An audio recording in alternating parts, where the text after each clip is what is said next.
I'll right. stop eating when we start recording. Okay, fine. But right up to the very Yeah, last you're fine. second. Don't worry. All right. You're a professional. Yeah. Well, hello, everyone. Welcome to Struggle Session. I'm Leslie III. And I'm Jack Allison. And today, wow. Yeah. What a show. What a show we got today, everybody. This is a big one. This is the big one, everyone. We have been watching all of the Star Wars movies for a while now, Leslie. How about that? Yeah, for months we've been, documenting our journey through these Star Wars movies. 1, 2, 3, 4, 5, 6. That's all there is. We're not talking about the rest. And we have been doing it for a while. And, but there's been a little bit of competition in the game. Some new hot takes are in the spear. Very hot takes. Like the prequels are bad. I don't even want to get into it. We're hottest of the heat.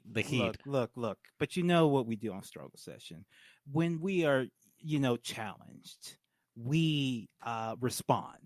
Mm-hmm. And today we're responding with the biggest Star Wars podcast in all of history. As far as the biggest one ever. There's never been a crossover like this. There's never been this much talent on one Star Wars podcast. Yeah. This many hot takes, it's absolutely right. And, the only way to go from here is to have this exact lineup and then also add Bugmain. But this is where we are today. We're going to have to wait till this COVID thing is taken care of before we do something like that. I'm sorry. That's just too much. Yeah. You might need federal aid if you do something like that. So, that might stress our systems too much. I am so happy to finally welcome, at the same time, Nick Wiger, Mike Mitchell, the Doughboys. Thank you so much for coming on. Wow. Thanks for having us. What a treat. Yeah. This is going to be big, guys. Today we're watching the Star Wars that everybody always thinks it's really clever to say is the best Star Wars. It's not the best one. It's the second best one. Yes, I agree. I agree with Jack, but we disagree on which is the best one. I know. we'll get into it because we're gonna be sitting here doing the commentary. So why don't we just go ahead and get into this movie? I don't think we need to do any introduction. It's the sequel to the best Star Wars movie, but it's still very damn good in its own right. We're going to be watching the Blu-ray version of it, specifically the Amiable Rip. And what was that? What's the website? fmovies.top. fmovies.top. It's the way, whichever version is on fmovies.top. I don't know. .top. But I'm sure you can legally purchase the Blu-ray and the Disney Plus version. It's probably not that different. Yeah. So let's count down. All right. 3, and we'll go on go, okay? Okay. 3, 2, 1, go. Okay. Wow. And it's one of the real movies because it starts with a drum roll. It's one of the actual real Star Warses. Mm-hmm. That's an interesting delineation because, yes, the Disney ones don't have the 20th Century Fox. Well, and that's a choice now. That's a choice now because they own Fox, too. They could if they wanted to. They could do that, yeah. Yeah.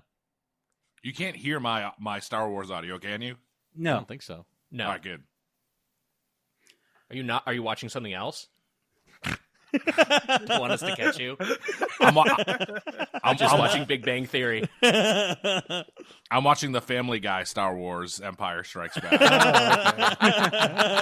It is like you can get most of it from that. You get most of it from that. Wow, the Empire Strikes Back, Episode 5. Yeah, there we go. Great crawl here. Just a great opening crawl. Great crawl. Good job with the crawl on this one. The Death Star has been destroyed. Yeah, there we go. Good sequel stuff. Troops have. I think because a lot of the crawls are either just they're just flavor or they're making huge leaps that you just like. Wait, what? What happened? This one is very straight up. This one very is very straightforward. Much the sequel. Yeah. Yes, just connecting the gaps between the timeline. Yeah.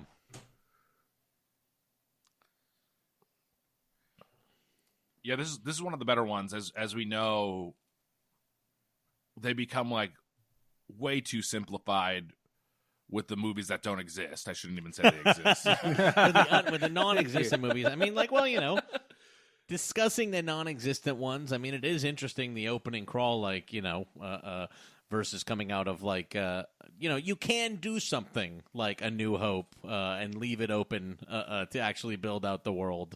Right. Which I feel like, wasn't as much done in the new ones. But it doesn't matter. No, Nothing fucking matters anymore. We're in Plague World. Oh, Jack, that's not the energy we're bringing to this commentary. All right, we're in Star Wars, okay? We're in Star Wars. I just want a brief history, because you and Mitch, you've talked about it a bit. Mitch and you's like Star Wars like argument, because on the Doughboys subreddit, the claim was that Jack was radicalizing Mitch against Disney. Me Star and Wars. Bug is like everybody said that like it was unfair for Mitch to see the Disney movies with us, like because we were radicalizing him against the movies. But the the reality from what I understand is actually it was Mitch that helped radicalize you, Jack. Well, Mitch was. I feel like Mitch became more. It's like I don't know, Mitch. I feel like you really hated Force Awakens. You know what I mean? This became like and Nick, yes, you did too. You did too. My first viewing of Force Awakens, I really had a negative reaction. Same thing with Last Jedi. What you said, that the way you felt about JJ was that you understand how young men could become radicalized and become terrorists. Is what you said after your first viewing. First viewing of Star Wars Force Awakens. That's paraphrasing, but yes. I will say that I watched it a second time with an open mind. I try to watch all these movies more than once with an open mind. Yeah. And on the prequels, the first time I watched episode 1, I liked it. Then I watched it a couple more times, didn't like it. Was a episode 1 hater for years, and then won back and was like, you know what? I actually like this. There's some stuff that I find objectionable, but overall, I like the world that has been created, or I like the world that has been built out here. And there's enough cool stuff in here for me to justify liking the prequel trilogies. The sequel trilogy, I think, overall fails because of Episode 9. Episode 9 is just so putrid and does just a bad job of sticking Episode the 9 with an open mind? I watched Episode 9 twice, and the second time I watched it, I was like, okay, I'm really gonna try to get locked in here. Didn't work for me. It's really bad. Yeah. Can I comment real quick on Episode 5, which we're currently watching? Yes. The mechanical design of the probe, which is how everything starts. These probes are going around the ice planet of Hoth. And then the character design of the creature design of the Tauntaun, both just so awesome. Yeah. And they're both just like, I fucking... The stop motion Tauntaun is also really fucking cool. Looks so great. It looks really great. It looks really great. Just cinematically in the first, whatever 5 minutes we have here, this just looks like a movie. It looks amazing. There's no... it's really not... good. It's just not filled with shitty CG. There's good shots. And just everything looks practical and real. It feels like a real world, which you never... Also, everything so far, if you're thinking about A New Hope, like, everything's different so far. Yes. You're like, oh, we kind of, like, recognize these people, but they're all, like, dressed weird, and everything's weird. Like, they're in a different type of planet. What the fuck is going on here? It's great. I mean, that's the thing I love about Star Wars, especially, the first 3, including the, prequels too, is like, it feels like a real world, a real thing that could be happening, a real place with all these different, types of technologies, types of people, types of aliens, types of animals, and you get more world building, to use that terrible phrase, in the first 5 minutes of this than you get in most, like, full sci-fi films now. Like, just the Hoth sequence could be like a whole movie. They're already talking about Jabba the Hutt again too. This something that plays through 3 movies. And also that's like really nicely setting up what will like be this like very cool cliffhanger at the end of this movie. Right.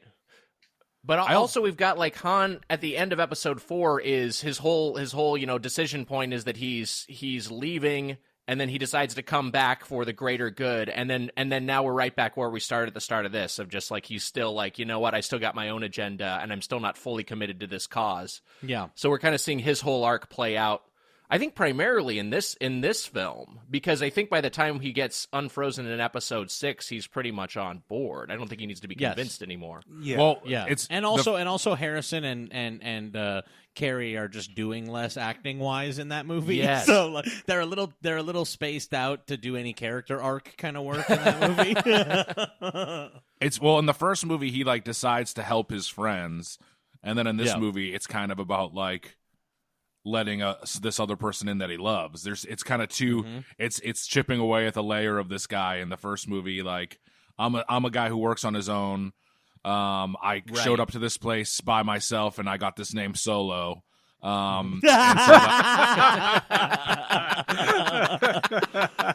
had a girlfriend who betrayed me and worked with Darth Maul, who was running a crime syndicate. but it is interesting. Like it kind of but there's two layers to his character in the first movie and then the second movie. It's just the whole arc here is that at the end of his final words in this movie, of course, is I know. Yeah, when he responds to her. But I just want to say quick improvised line. One of the only good improvised lines of all time. One of the only good ever. Improv is bad, and it's become a bad thing. Jack, I wanted to address the thing of you radicalizing me. I think that it annoys me because it just means that people think that I'm dumb and like we'll go to a movie, and when I see other people being like, that's bad, I'm like, yeah, that's bad. And I'll agree with them.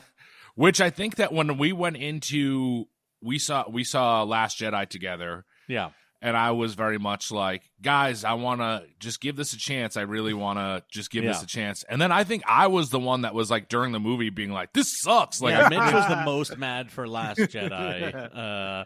I think I was most stunned by Force Awakens. And, honestly, like, I maybe come around to Leslie's take that, like, Rise of the Skywalker is, like, the least painful of that sequel trilogy. It's like, I could maybe rewatch that fucking movie. It's meaningless. It's like, it's like going on, like, Star Tours or something like that, Yeah, by that point, it's gotten so bad that, like, it's fine. They can't do anything else to you. Yeah. So the shot, there's some new shots of the Wampa. That's the character, correct? Yes. The creature. There's some new shots of him that were out in the special edition, and then we also, I think, here with Luke he's upside down, suspended in ice, as the Wampa is eating eating his tauntaun. I assume what remains of his tauntaun, and then we see him using the Force to extract the saber, which I think is the first time we see that power, right? We don't see this Force power used in this specific way in Episode 4 at all. I don't think we see telekinesis in A New Hope. I think it's mostly just like sort of slight mental suggestion. Also, interestingly enough, it's like this scene was added because Mark Hamill got into a car crash. Yeah. And so it's like, it's so funny, like, the idea of, I guess this is, this is like foreshadowing what we'll eventually see him like training with Yoda. Right. But this whole sequence was just added to like explain why Mark Hamill's face got all scratched up. and it's great. And it's It's great. really good. It's great. Yeah. Another severed arm via lightsaber. You have to see it in a Star Wars movie. You gotta.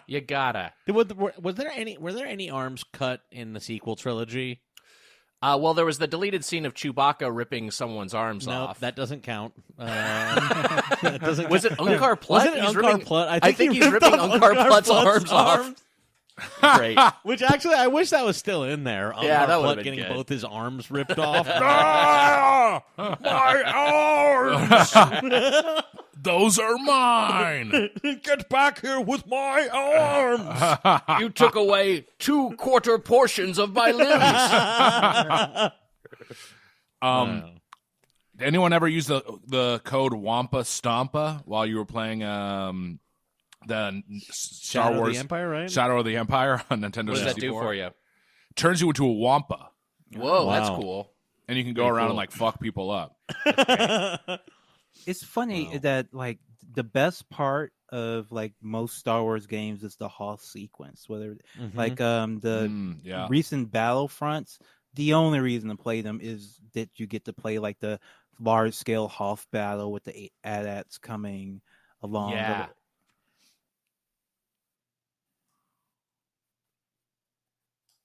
I was just gonna say so much of what like the lore of Star Wars. I learned so much of that from Shadows of the Empire. You like fight IG-88 and stuff like they do. I mean, that game. If they had made that game into the sequel trilogy, it would have been a better story. But whatever. Nick, go ahead. I think to Leslie's point, Hoth is by far the best ground battle, like ground war realization we see in anywhere in the Star Wars movies, right? Like where I guess the episode 1 land battle is good. That's great. The climactic one between the Gungans and the droid army, that's very good. But I think Hoth is just such a good. You've got like a kind of the trench warfare, and then you've got the speeders that are going, and then you've got these like just gigantic, apparently indestructible walkers from the Imperial force. It's just such a great representation of ground battles, which you don't see a lot of in Star Wars. Yeah, I also think that there's like multiple fronts to this ground battle going on. It's kind of why that's always the best video game level. Oh, right, yeah. Is because like there's like very recognizable multiple fronts to this, and also like basically like what they do with the X-wings to the walkers is like a video game move. You know what I mean? It's like a repeatable move that I'm like, I think there's a real good reason why Hoth is always the best level. It's a good ground battle. Yeah, I used to. It took so much skill to get that the hooking right on Super Star Wars for the Super Nintendo. Like it was so hard. You had to tilt your controller like just the right way to make it around the legs 3 times. Very satisfying. What's everyone's favorite Star Wars video game? Tough. I mean, the one I definitely put the most hours into is the Old Republic, and that just is the way that it is. I played a lot of that MMO. Mine is Coder 2. Coder 2. I think Knights of the Old Republic 2. That's probably my favorite. I just love the storyline and the characters. It might be my favorite Star Wars thing of all of them, but I really like Super Star Wars as well. And the new one they came out with, Fallen Order, is actually really really good, but it's not as good as the PS3 one where you what's it called, where you're like a evil Jedi who works for Darth Vader, the Dark Apprentice or something like that. What the fuck was that series? Yeah, it's played by Sam Witwer is the character you play. Right. I'm Shadow of the Empire is for me the Nintendo 64 one, but I recently did play the Fallen Order, and I liked it quite a bit. I thought it was really good. Yeah. My pick is the X-Wing and TIE Fighter series, the PC games. Were so gnarly when he used the lightsaber, saw open the tauntaun, you see his fucking intestines spiral out. It's just so gross looking, but great. It's a great effect. Good. But I just like they're a little bit more simmy than Shadow of the Empire. When I got to that, when I played that on N64 later, it felt like a little bit too arcadey versus what I was used to. But I still like really enjoyed that game. Now, Jack, I love. We can get into. I love this movie. This movie is so great. It's undeniable. Yeah. It is like one of my favorite movies of all time. My favorite Star Wars movie is Return of the Jedi. I know this about you, Mitch. Mitch's favorite is Return of the Jedi, which is so interesting. I just love everybody's list. Like, really, everybody's Star Wars list. I wish we could see like Einstein's Star Wars list. You know what I mean? I wish I could see like the Star Wars lists of people throughout history. It tells you so much. I think that these first 3 movies are masterpieces, and I love all 3 of them. I think that the first like 40 minutes of Return of the Jedi is so really good. Good. It is really so good. It's just really, the really best good. That Star Wars. If you separate out that 40 minutes, it's like I don't love. I mean, there's stuff I do love on Endor, of course, but like the 40 minutes is way better than the rest of the movie, is what I'll say. Yeah. I do love 2/3 of the final act. I like the space battle and the lightsaber battle. Like, to me, both of those elements work, and it's just the land battle on Endor, I think, is just a little corny and kiddie versus the rest of the the established trilogy. Yeah. But I think I will say that I rank Empire is my favorite. I'm that that cliche of that's why I think that's the consensus pick. People have Empire as their favorite overall of the original trilogy, and I'm one of them. I think I probably might put Return of the Jedi over Star Wars, over A New Hope. Wow. Just because I think that I just like it visually a little better. And I think it's just a little bit I think the set pieces, especially that first act, are just so good. Versus, I feel like Episode 4 is a little bit of a slower pace, but they're all good. They're all great. Well, Jack, now it's time to reveal your favorite, which my favorite one is Star Wars. My favorite one is A New Hope. It's like.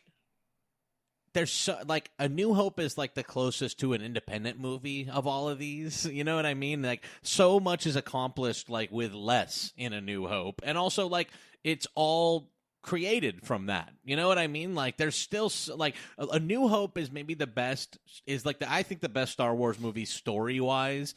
From start to finish, it tells the most complete story, and I don't know, like I just think that as like a unit unto itself, and also sort of taking into consideration like the cultural impact, A New Hope is the best one, and in fact, it's not even called A New Hope; it's the only one that's actually called Star Wars.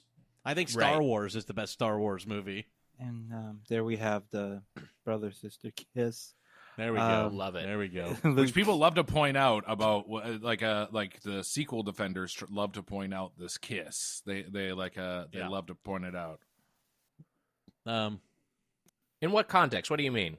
They like to say that you can't say anything bad about the sequel because there's you praise this movie that has a brother sister kiss, like, and you're complaining about the continuity errors in the sequels. Come on.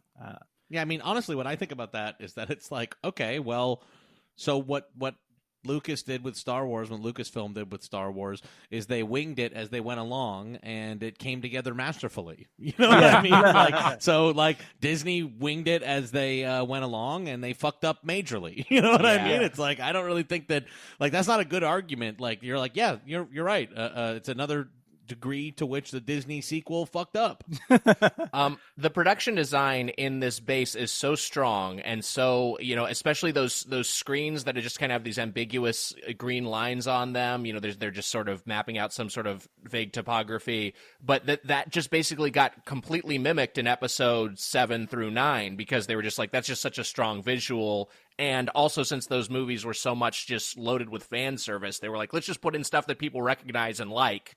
And this is one of those elements. Yeah.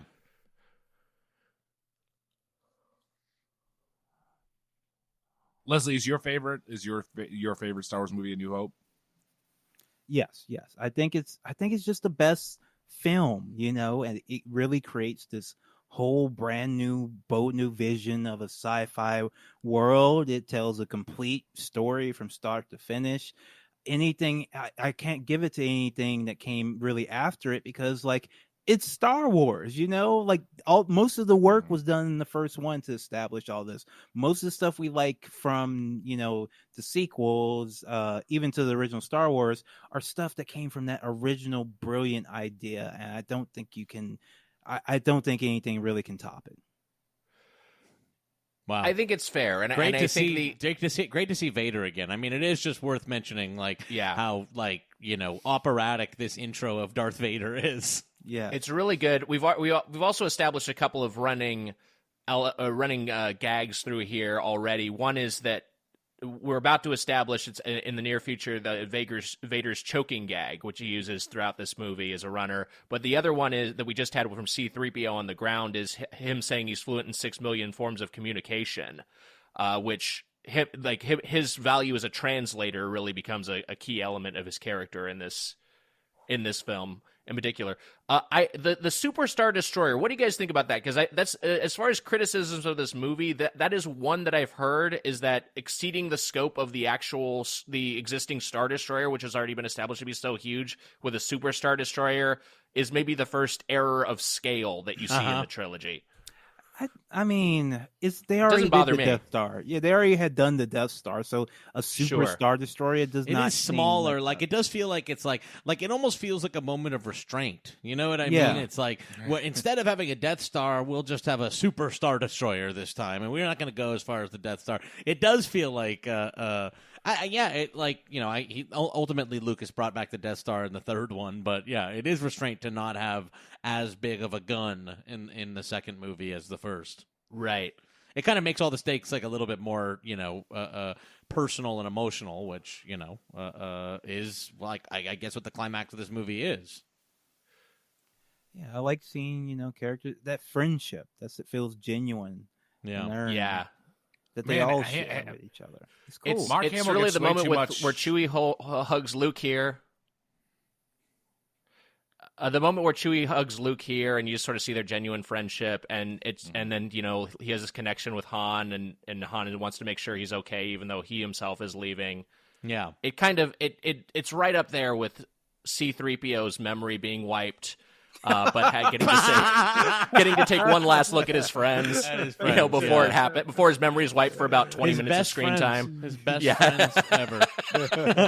People he's known for one story week. I was going to say that even in this, just again to compare to the sequel trilogy, I'm like, that scene with Han and Luke, it's like we actually understand, and it's based in like the real world that we all live in, what that relationship is like. You know what I mean? Like an older guy who's like seen it all, talking once again to like the young sort of like scrappy teenage kid who's just left home or whatever, and being like, best of luck, kid, or whatever. Like, that's kind of more characterization than any of our sequel trilogy characters got. Mitch, you were about to say something? I was going to say that people say Mark Hamill is a bad actor in these movies, and I don't think he's bad. I don't think so either. No, he's good. He's great. It's that's so confusing. I mean, that's another sequel defender sort of thing. Oh, I hope that there's also people like. I mean, it's tough because like Hamill is so good in this, but also he's like next to Harrison Ford in like his like most like career defining role. You know what I mean? Like his premiere, basically, where he became like a superstar. Yeah, you're 100%.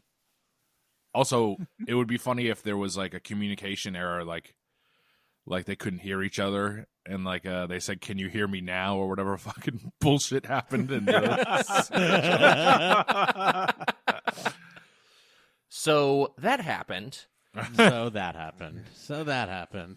That's the kind of reaction that would be to the Admiral getting choked out over the video screen. The sequel trilogy. Someone going to clean that up from off screen. I'm okay. And look at this, General Leia giving commands. I know. I thought. Oh, it's the first time we've ever seen Leia be like. Finally, Leia is not a damsel in distress, and she's General Leia now. She wasn't even a damsel in distress in episode 4. That's what kind of upset me about that. She's a subversion of the damsel in distress. That was the whole thing. They find her and then she immediately takes charge. Right. And she has takes the gun and it's she's like, you're dopes, short. let me get that. Yeah. But whatever. That's what fine. it's all about these days. You got to rewrite I call it. her It's got to be the General first Leia. time ever. General Leia, yeah. General Leia. Hashtag still my general.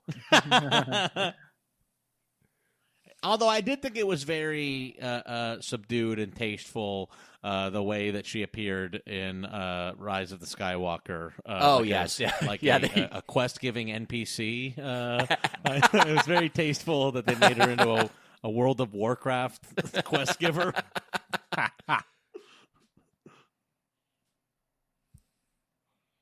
God, love that. I still get the tinglies from the first transport as a way after the ion cannon takes out the. Gives him enough cover to escape. Man, and I know George Lucas, maybe in his heart of hearts, was just designing toys, but goddamn, all the ships and shit in this are all brand new and so cool. Can we say that the toys are great, well designed? They look awesome. All this shit looks awesome. I remember in Roger Ebert's positive review of Phantom Menace, which I remember reading at the time of release, and I haven't revisited it, but he talked about. And he had an element is just like, oh yeah, that is why I like Star Wars. Just like every frame is packed with something to look at. Yeah, and I think this movie is definitely that just very throughout. Visual, Just so many, like, just a corner of a screen, you see some cool-looking droid just waddling by, and you're like, hey, look at that guy, You know what I thought was weird, though, is that with this ground battle, and it's something that I always noticed, and that thankfully they addressed in one of the newer ones, is that I always thought it was strange that none of these soldiers tasted the ground. Grabbed a little bit of dirt off the ground to taste it. I am curious. I always thought that was weird because I'm always like, "What the fuck is this?" Like, if only there should be a scene in there where someone takes a handful and is like, "That's snow."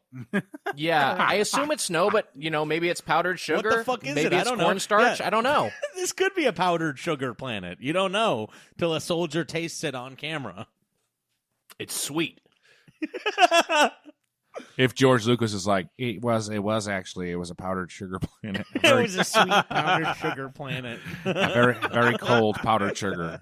That'd be like a J.K. Rowling move. Just retconning powdered it. Sugar the whole planet, time. Yeah. Wow. So they're not going to make these anymore, Star Wars movies. That's what makes me so upset about the Carrie Fisher thing is like the way that we lost Carrie Fisher is that Anna Akana live tweeted her death. Oh my God. And then, well, I don't know that Anna Akana caused Carrie Fisher's death. No, I'm just saying it happened. It is true that the news was broken by YouTuber Anna Akana that Carrie Fisher had passed away. I'm just saying that her last moments were her death was live tweeted, and then Rise of Skywalker was her last appearance, and then you're like, oh, you can never get the original cast together in a good version of that. This guy looks like Sting. Remember, he does. Mitch.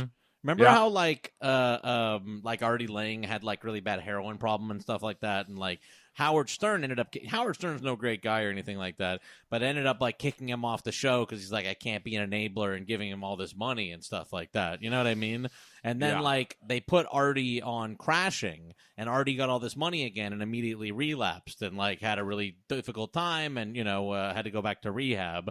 And so keep that in mind with that Carrie Fisher was an addict, and they needed to reboot the Star Wars franchise, and suddenly gave an addict like a bunch of money. So you could make the argument that the Disney sequel trilogy is what helped lead to Anna Akana sending those tweets. I get what you're saying. This is a premium bonus episode, folks. Those takes will forever remain behind the firewalls. Very all right, good. That's good to know. That's good to know. Yeah, I don't know what to tell you, Jack. I get what you're saying. I get it. I think you could make that argument. Wedge, who I thought was so badass, he turned down. They asked for him to come back in Last Jedi, and then he came back for Rise of Skywalker. He's like one of the many people in that final battle, isn't he? Yeah. He said he'd only come back for JJ. He only come back for JJ. If it's not JJ, he's not doing it.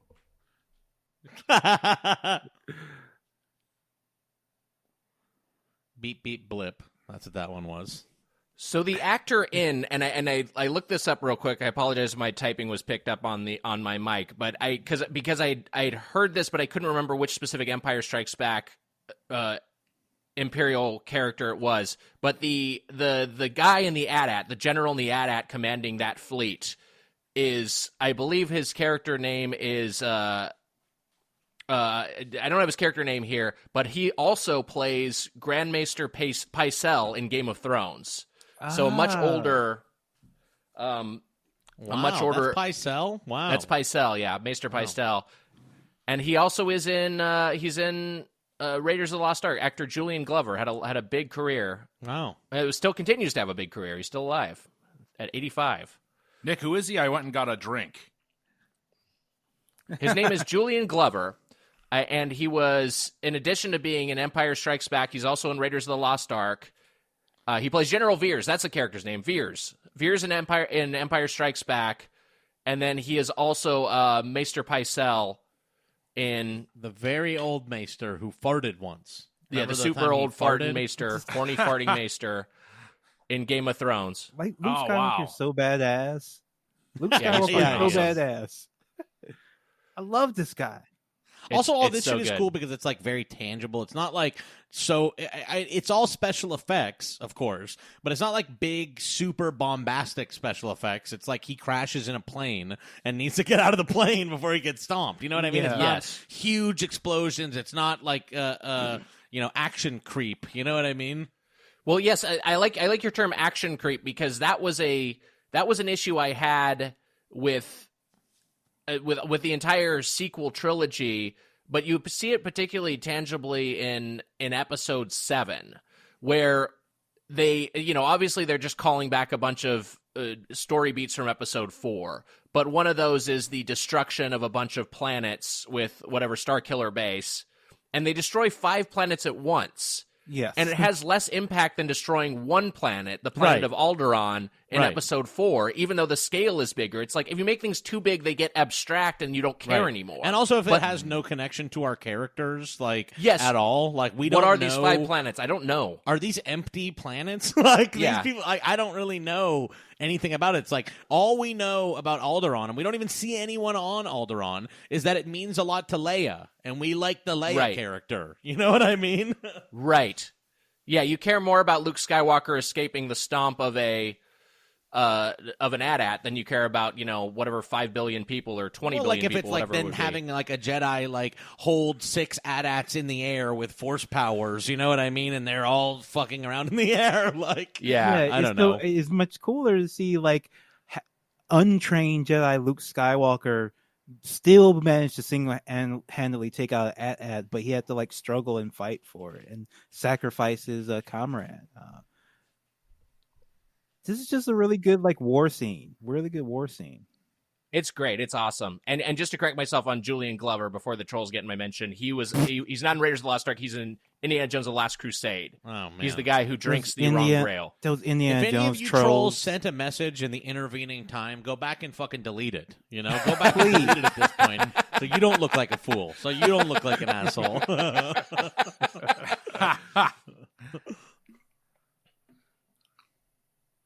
Wow. I'm realizing I watched this like 4 days ago because they've just been playing these continuously on TBS Yeah. or TNT or whatever during quarantine, and we've just had them on. I watched like episode 2 like 2 days ago. So much of this shit, like, yes, there's AT-ATs out there, and like it's big robots fighting out there, but all the actual like danger is like very human. You know what I mean? It's like Yeah. Oh, the Han and Leia trying to snowtroopers. escape. It's like it just looks like Snowtroopers out rule. of actual war. It's like Yeah. Yes. a hallway collapses behind them. There's no crystal foxes. The snowtroopers look badass, and they're new, which is cool too. Yeah. Yeah. Yeah, cool shit that you just see for one scene or one sequence. That's another thing I love about Star Wars. Yeah, again, if he was just trying to make all this toys, I'm like, well, I appreciate all the effort. You know what I mean? Like, Right. thank you for making a really cool collection of toys and putting them in a movie. They still sell all these toys. Yeah, They'll be making these toys forever. yeah. I don't think we'll be seeing Maz Kanata toys forever. I do not think that they will always keep Maz Kanata in print. Do you think we'll ever hear the story that was for another time? How she got the lightsaber? I maybe we have. I wouldn't be surprised if that story for another time is like a book for 8-year-olds that they count as part of like the canon. Like, I did this podcast. It's a great podcast about like children's media. What's the name of that podcast, Leslie? Parents just don't understand. Parents just don't understand. And I did it, and like we watched some of the like media intended for kids from Star Wars, and it's like not that good. But what I thought was really weird about the Disney ones is they really do try to fit it into Disney movie continuity. It's like a tale being told by Maz Kanata about the time between the Rathtars when like Rey and Han Solo were traveling to Maz Kanata's castle. It's like they're very in the continuity. Dear God. Yeah, they're doing too much work there. Yeah. That's how you like let that stuff doesn't need to be spelled out for you. Unnecessary. We'll figure it out.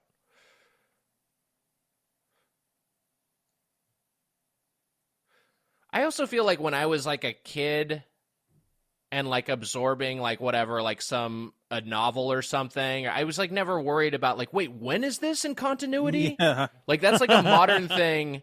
That's them worried about nerds. That's worried about the people maintaining Wikipedia, right? Versus like actually worrying Heroes, about the heroes. demands of kids. Yeah.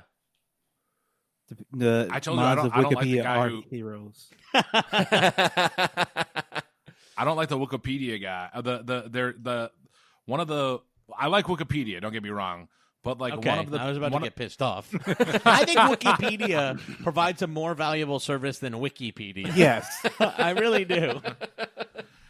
the guy who became like Disney's canon guy, I don't like, and I think he was like in charge of What, like Pablo Hidalgo? Is that him? the guy. Yeah, he the one who's like been like, yeah, that didn't happen. He's retconned a lot of things, and it makes me mad. Well, Like the right. Mitch, it's very easy. You don't have this is all apostasy, this idea of what the new canon is and all this kind of shit. There's an existing canon, and it includes the extended universe and these 6 movies. And we don't use the L word, by the way. Nick and Mick, do not use the L word. I'll say it now just so that they know what it is, but Yes. Leslie, you should pull out your headphones. Legends. We don't talk about legends, Star Wars legends, It's a because slur. that's not. It's a slur, actually. It's a slur to discredit credible stories. wow. The Star Trek people have it like right, because when you go to their Wikipedia, it doesn't even say the Kelvin universe, which is the official name of the new continuity. They say the alternative timeline. Yeah. Listen, like coming out of all this, the Disney trilogy, these last 6 years of Star Wars, and even what I've really come out of this as is a Trekkie. I am a Trekkie now. I like Star Trek better than Star Wars. Well, I think the thing about Trek is that it's all about, again, to use Leslie's favorite term, world building. Like it is about like building out that universe more so than it's about following a kind of linear chronology of like what, like this is the sequence of events that happen, which is like the kind of the trap of Star Wars. They didn't have to go this route with the sequels, but they decided like, okay, we're going to just like see where this legacy continues, and it ultimately ended up being like the same family legacy. We're just going to keep this saga going. Well, no, actually, just... it's about the legacy of the Palpatine family. Which well, that's what I mean. It's now established that the Palpatines is the most important family over the nothing the Skywalkers did ultimately mattered. The Palpatines were pulling the strings the whole way. Yeah, cool. God, this shit is so you feel cool. like JJ just does stuff. JJ just does stuff. Like he's in the second Star Trek movie. He made it so that they could like bring anyone back from the dead. And after the fact, he was like, well, we can't use that again because like we realized it would like break the entire universe, and we didn't think about that before. So I think like JJ just doesn't think about like what does it mean if Palpatine is really the only one with agency in all of Star Wars. I really love this sequence. It's the so film awesome. just hasn't stopped since the battle started. It doesn't take any breaks. Continuous momentum, and the action is just so directed. It's not like this sort of previs stuff I feel like you get in every big budget movie these days, where it all kind of looks the same because it's all coming from the same previs houses. This like action feels very directed and striking. Irvin Kershner does such a good job of directing, having this 3D space, these 3D space battles, because we're using all the dimensions. It's not just a 2-dimensional like sort of dogfight the way that things were more in episode 4. They really are things are going X, Y, and Z, going through all these different axes, but it's still translated in a way that's very like understandable where everything is in space to the viewer. Yeah.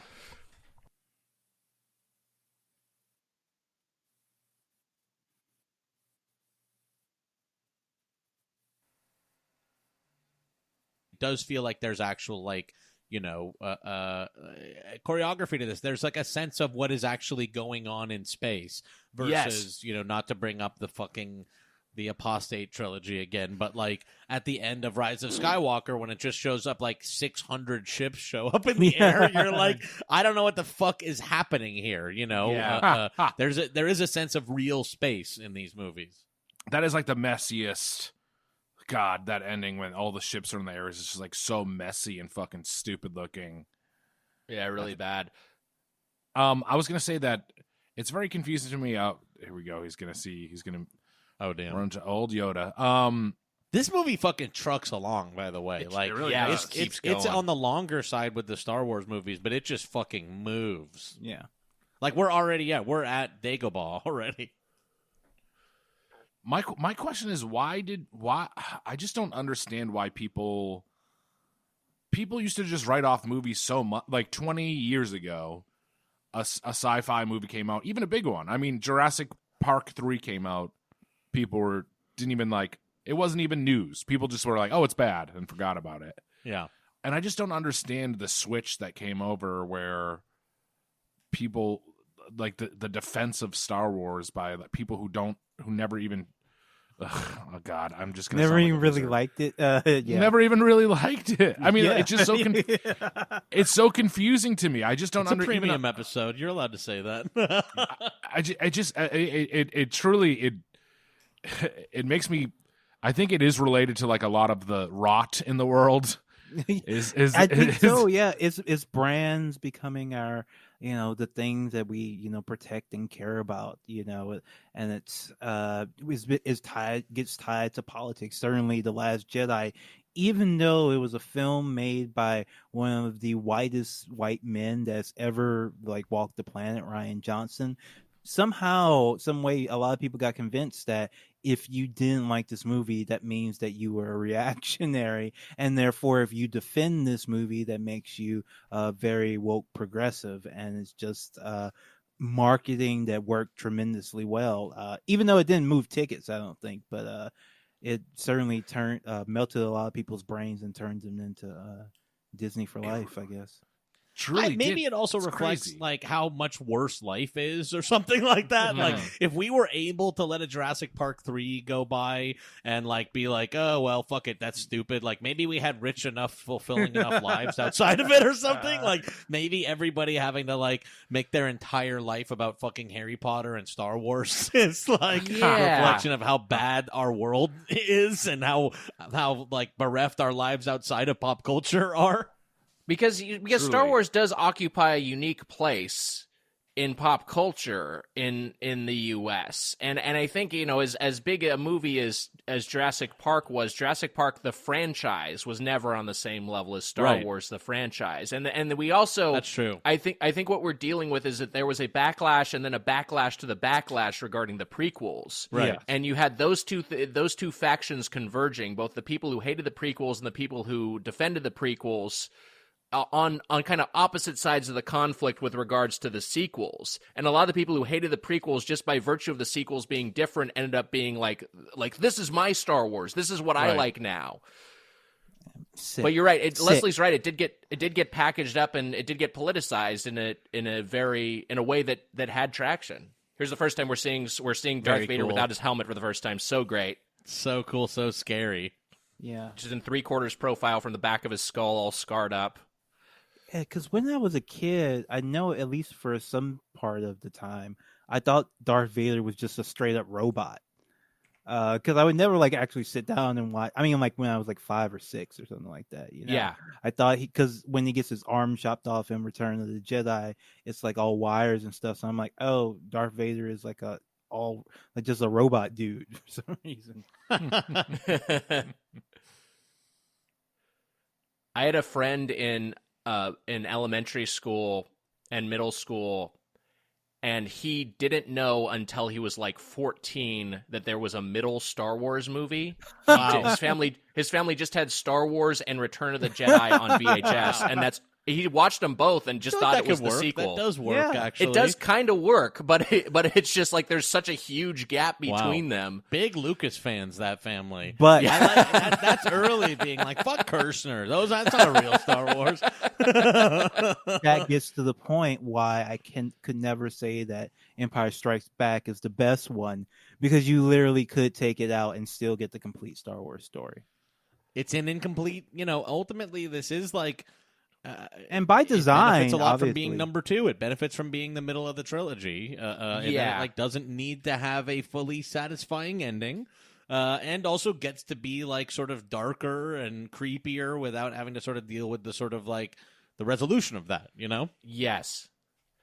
And even these moments where the movie is like the action is resting a little bit, and you've got you've got Luke on Dagobah with his ship stuck in the swamp, and they're they're in what they think is a crater, fixing the hyperdrive with the Millennium Falcon. Even these just have a simmering tension and ambiguity about like what's going on. A simmering which I think tension is like really a live effective. snake crawling around. Yeah. Yeah, I love the live snake. It's an early Birthday Boys video.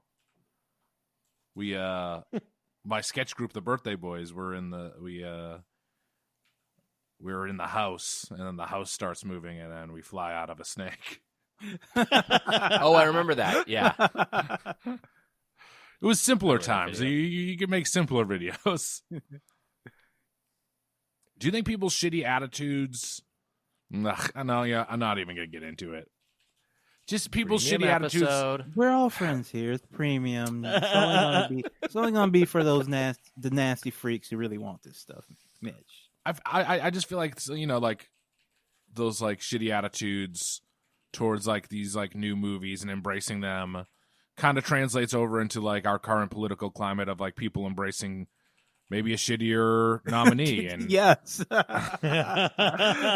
you could say. I mean, it is like, you know, parallel. like you just should be fucking happy with your Star Wars the same way you should be happy with your Biden. Fuck it, you know. Here's something that's kind of sucks, but I'm going to act like I wanted it. It's what I wanted all along, and that's Okay, like cool. it's a coping mechanism. It's like Yeah. a way of like rationalizing that you're trapped and that you're ultimately helpless. This is definitely good enough. And anybody who says it's not, they're being fucking annoying. Let people enjoy things. Let me not feel sad about what life is like in America in 2020. And there is such a type of, like, those posters are the same type of posters. They have like 15 hashtags in their bios, whether they're like a sequel defenders or like a Kamala slash Buttigieg slash Biden, because they went through like 4 or 5 different candidates during the race. It's kind of the same shit, and they always want to convince you like why you're complaining. What they're giving to us is good enough, and you asking for something better makes you a bad person, because me eating this slop makes me a good person. Yes, I as a result of being active in my union, I follow a lot of people who I disagree with politically, but they, you know, it's like kind of who are also members of the union, Sure, who are maybe hires up. And there's one of these people. I mean, you probably can figure out who it is, Jack. yeah. But I've watched this person shift from being Kamala to Mayor Pete to Warren. And now finally to Biden. Like I've seen their timeline, them supporting all 4 of these people in sequence. And now what they are doing is just, I see their faves come up, and their faves are always like Bernie supporters are unreasonable or Russian troll. You know, it's just like all that shit. And I'm just like, ugh, this is so it's a fascinating glimpse into someone's psychosis. Yeah. Where does he stand on The Last Jedi, though? He directed it. Good God. I mean, this sequence is great, and also It's Yoda's so good. acting silly, and it's fun to see Yoda act silly, but we must remember that it's just an act to trick Luke, and that's not really the way that Yoda acts, and so there's no reason he would act that way as a ghost, but that's fine. That's okay. That's okay. the thing that annoys me the most is that people, when they're defending it, and they're like, sorry, your silly space movie, and then it's just like, you don't like the movies, you don't like them. Yeah, I exactly. know, what do you do? It is funny when they're like, yeah, why are you so like mad about this? These are silly fucking laser sword movies. Laser I'm like, swords for space Go, for children. Laser sword movies for children. And you are right about that. They are, and I'm sorry. Like, I don't know what the fuck to say. Like, go watch, I don't know, like real movies. You're not watching real fucking movies. Yeah, right?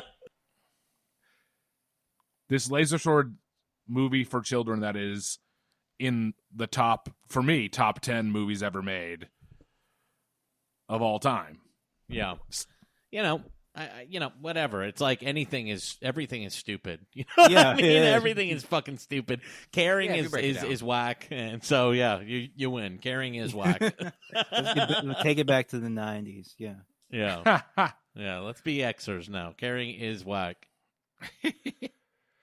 This is really the only, even including the prequels, this is kind of really the only romance that works in any of these movies is the Han Leia thing, and I think it's just because they act the shit out of it, particularly in this movie. Yeah, yes, like they really is really this movie. Like because in Return of the Jedi, I don't really get the sense that they like each other that much. No, but this one, it's like really there.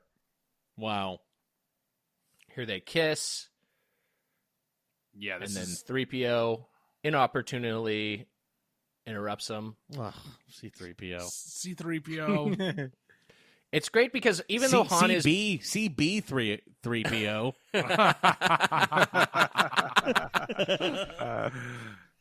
Even though Han is like mad, he's like mean to C-3PO in this movie. He's not as mean as they are in the sequels, where they're just like, fuck you, C-3PO, with no justification. Here, C-3PO is genuinely being annoying. Their 3PO is just like kind of being himself, and they just hate him so much. Also,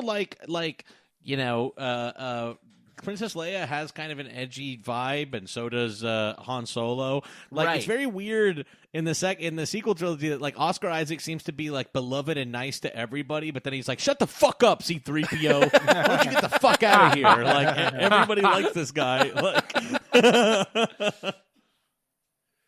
He's best friends with Finn. Finn is like, "You're my best friend, dude." He barely knows him. So scary. Anyway, wow, this reminds real Snoke vibes here. Yeah, big Emperor Snoke vibes. Big Emperor. He does end up being this is his actual size. And so this is a good special edition change here, actually.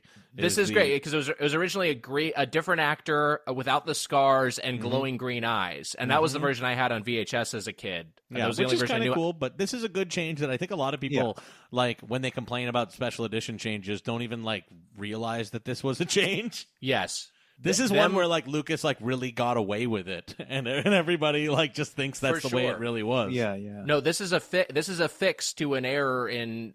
This is retconning something that was that ended up being a continuity error. That was a different actor who looked completely different. Yeah, he looks like a ghoul or something. Mm-hmm. South Park. I was watching the South Park movie audio commentary the other day. And they were talking about how, they make fun. They have that whole episode of about Lucas and going back and fixing everything with it when all the Ewoks and the walkie-talkies and Spielberg and everything like that. It's when Spielberg and Lucas get melted by the Ark of the Covenant at the end of the episode, which is very funny. Yeah, it's a funny episode. But they were saying they were watching the movie and they were like, "I get it now. We made fun of those guys for this." And they were like, I wish we could go back and fix this stuff just watching the South Park movie.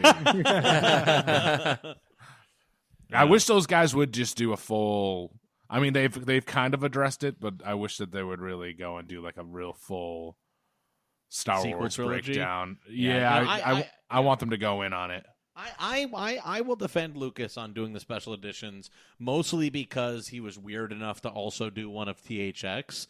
Right. I think that does absolve him of this was a cash grab of it all, because I think he just really is a weird. Nobody wanted the THX remake. Nobody wants the THX special edition. He had to do it out of a compulsion and the ability. I'll also say that seeing those special editions in theaters was at the time was genuinely a thrill. And it was one summer where they released all three of the special editions, I think across like 3 different weekends, spaced 2 weeks apart, something like that.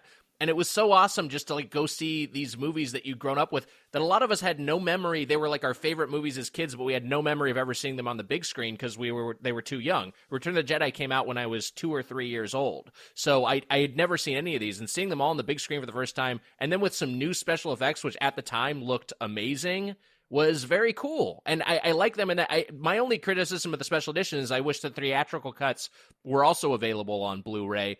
and or a like just a tweaked theatrical cut that had like a few fixes, a la Palpatine having being the correct casting in Empire. But overall, I'm very pro special editions. Yeah, no, for me that was those were big moments.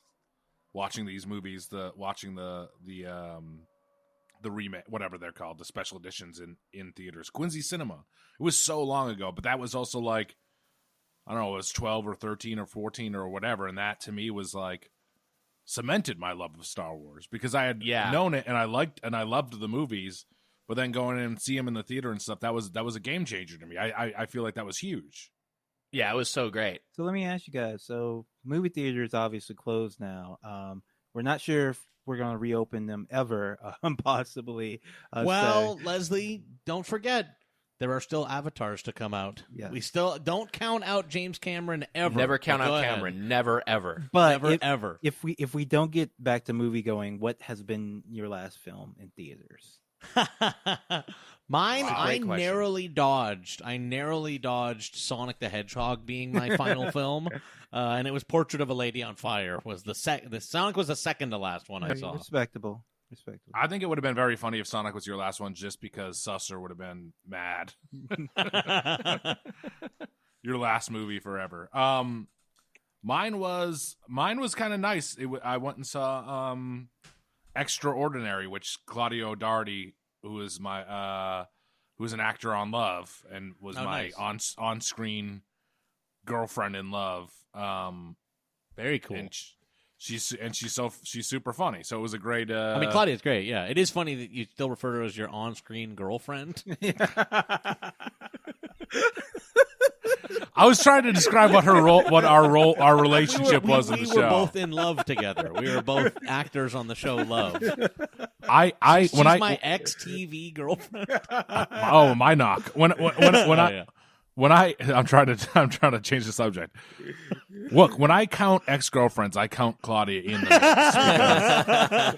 mix. No, Claudia she's so funny and she's great. And so it was a nice if that's the last one, I mean, I hope, the movie I was in and filmed for like 6 months is supposed to come out. Mitch so I might hope be that it comes out. Actually, the final movie. Yeah. You might it's so funny. I swear, what is it actually called now? It was Ghost Draft. What did it end up being called? It's called The Tomorrow War. Yeah. I'm like, The Tomorrow War might end up being like one of the biggest movies of all time, just because it's like one of the only movies left. Like when movie theaters like finally open again, they'll be like, we have The Tomorrow War, and everyone it'll be the Avatar and the Tomorrow War, and,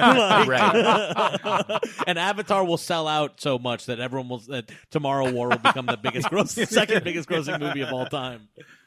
Hey, sharing the stage with Avatar, I'd be honored. Very nice.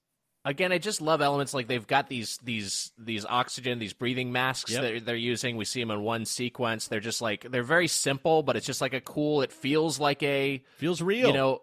It feels real world. Yeah, exactly. Yeah, and then they're using this and they're taking out the Minox. Yeah. In this cave, which as we know what it ends up being.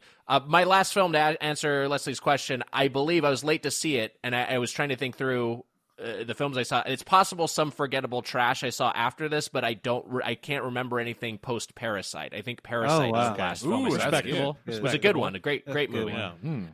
Looks like it doesn't really matter if theaters go away for Nick because he seems like you never go to the movies. Yes. I do love going to the movies. I just that this whole thing happened, like we moved and then I also got a new job, and so I was like I had very little free time basically up until a month before we got quarantined.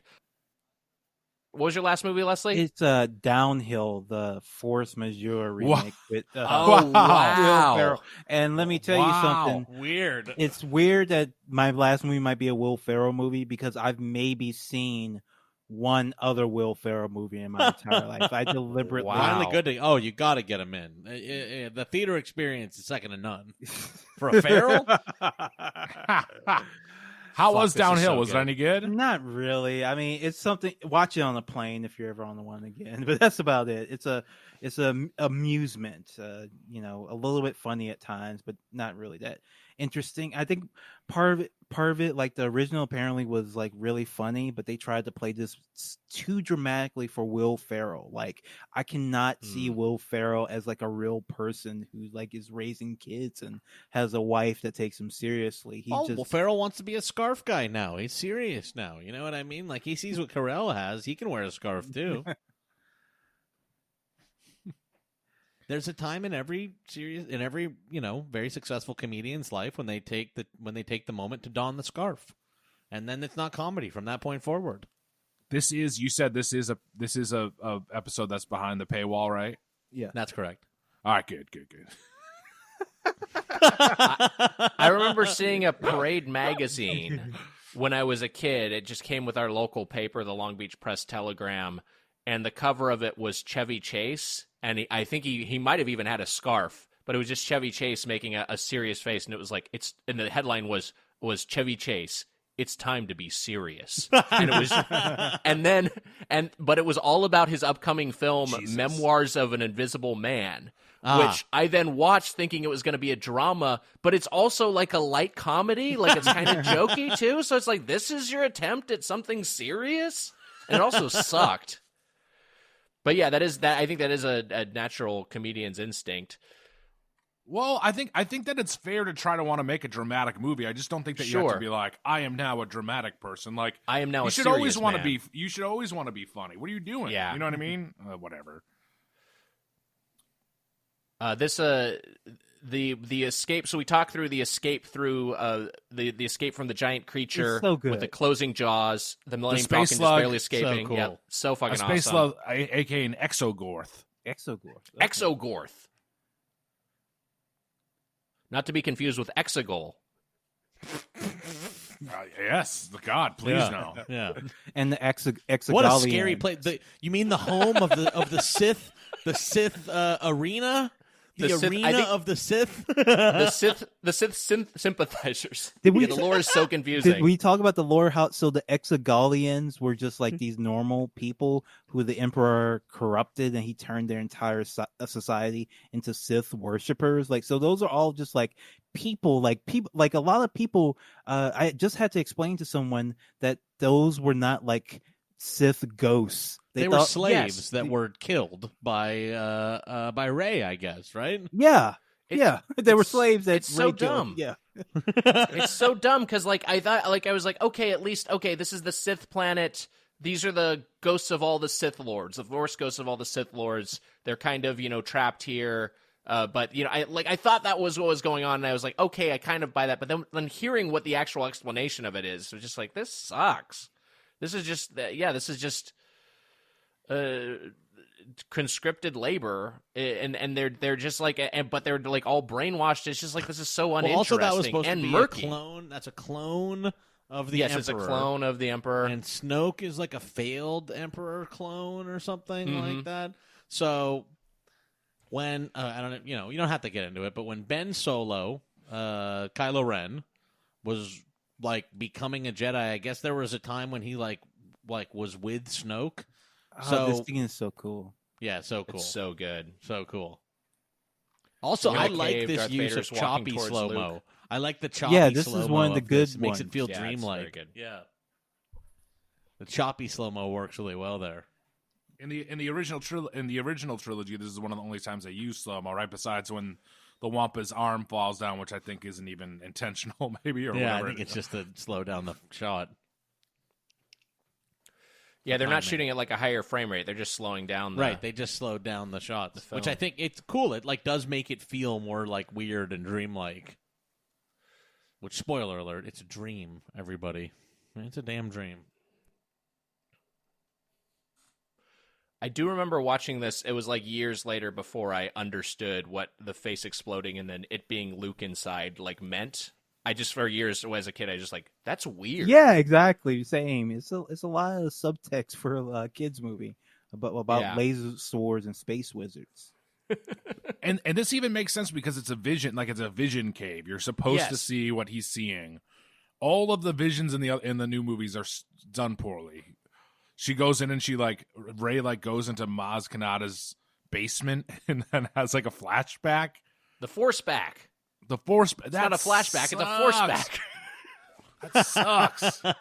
God, this bounty hunter thing's so good. So good. Some more great toys. Again, if they're all toys, at least they're the best designed ones ever. Yeah. This is me rehashing a joke from one of our Doughboy shows, Wiger's Butt. Here there's Bosk and IG-88 and Jeffrey Epstein as one of the guys in here.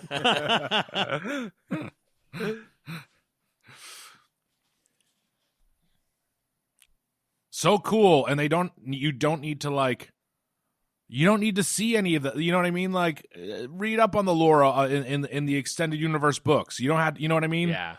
I don't have to know about how Bosk was born. You know, who gives a shit?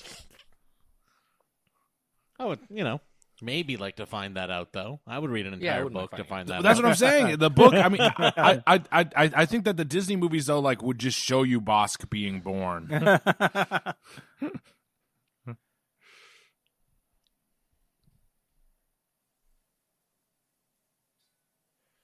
Wow. Just great action sequence. Yeah. And also just so many, it's just like, Han Solo has so many limitations and then just figures out how to like weasel his way through them. And it's just like he keeps finding a way to wriggle out of a jam, which is just so satisfying because he just finds new ways to do it. Yeah. This is another one. He goes charging straight at the Star Destroyer. Yeah, he's been in a jam, I think it's fair to say, this entire movie. It's just jam after jam he has to get out of. Yeah. It's nonstop. The movie is really, really nonstop. I think that's another reason why people like it is it's just like, it's like really action beginning to end. It really is like, and not like, I don't mean even like big action, but it just, it like the pace of this is just like boom, boom, boom.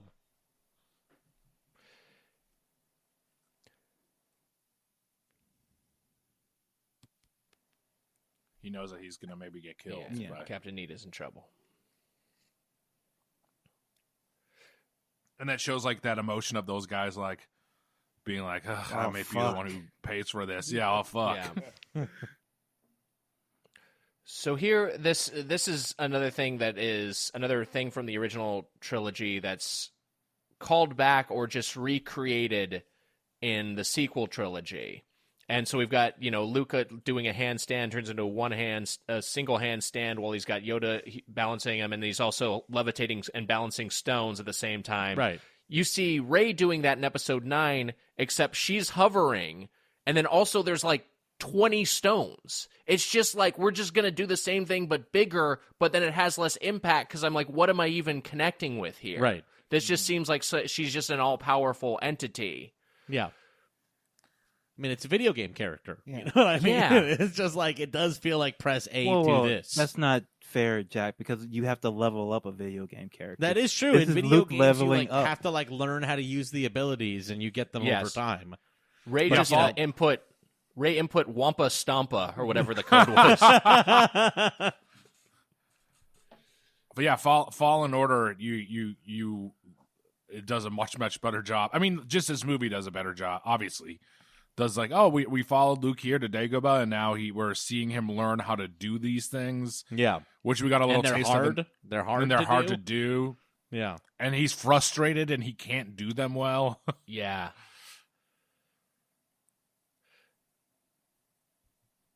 I guess a lot of this is just, I mean, I think a lot. It must have been some of Disney internally drawing from Marvel and just thinking that everything just needs to, the scope just needs to be so huge, and everything needs to be super duper powerful. But I don't. It's less satisfying that way. Yeah.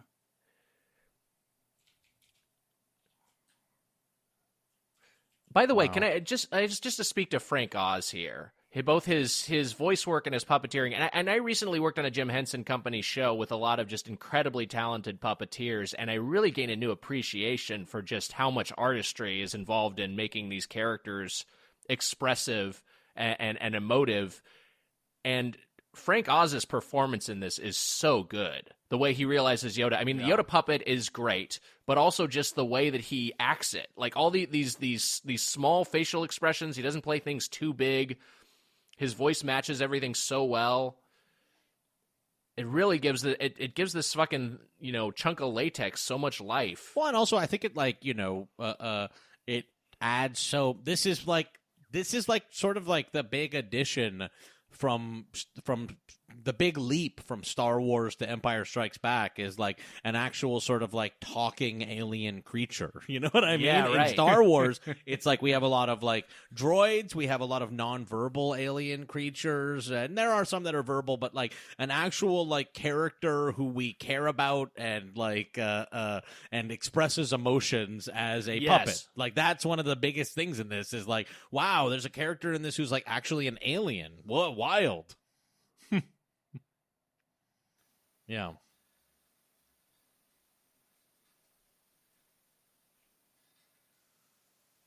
The way he closes his eyes and concentrates here, holding one hand up. R2-D2 So small, but doing a lot of good acting in this, I have to say. Yeah. Good work from Kenny Baker as well. R.I.P.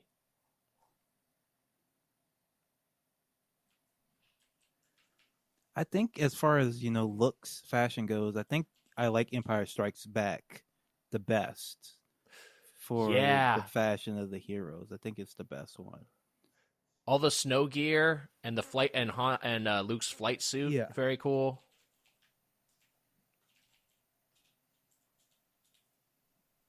And like the suit, like what he's wearing now is really cool. Like I even though I like the black Jedi attire, I think I kind of prefer, the brown, gray brown suit. Yeah, and obviously, and when they get to Cloud City, there's some wardrobe changes and just big wardrobe from all the inhabitants there. Yeah, it's great. It's great costume design in this movie. Yoda's burlap sack, very appropriate.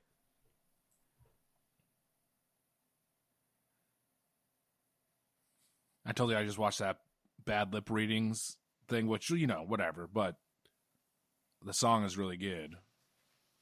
Have you ever seen it, Jack? Or Leslie, have you ever seen the bad lip readings of this? No, I haven't. Of this scene? It's pretty great. I don't believe it. That is why you fail. Great. Just good dialogue. But Yoda is a dick, though, I have to say. Yoda is a dick. Yeah. Which is cool. Yeah, that's what you want in a mentor. You want a whiplash. You want a Besser. Vader is so satisfied with himself for murdering an underling for a minor mistake. That's awesome. You think Hillary learned from this movie? What's that? Hillary learned that lesson from this movie.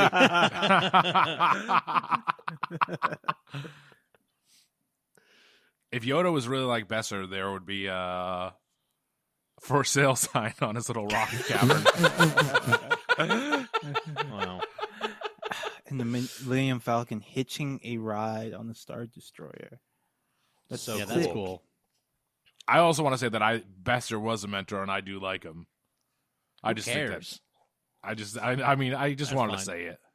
All right. I just think that UCB is probably going to close. Yeah. It's okay. Besser's fine. This is so good. You see his canny, very savvy way of, landing covertly on the body of the Star Destroyer itself to hide from their radar.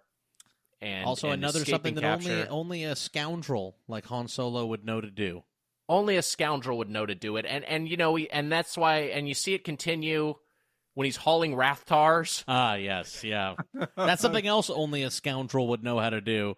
Only a scoundrel would even think of hauling one of the most dangerous creatures in the galaxy in some large barge around. I just want you guys all to know that in the third movie that it's established that Poe is also a scoundrel, so I don't know what the big deal is.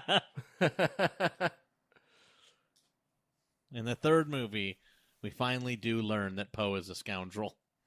But I do like that, like, what they're doing makes sense. They're waiting for them to dump garbage so that they can hide in it and escape, because otherwise, obviously, the sensors would pick them up and blow them out of the sky.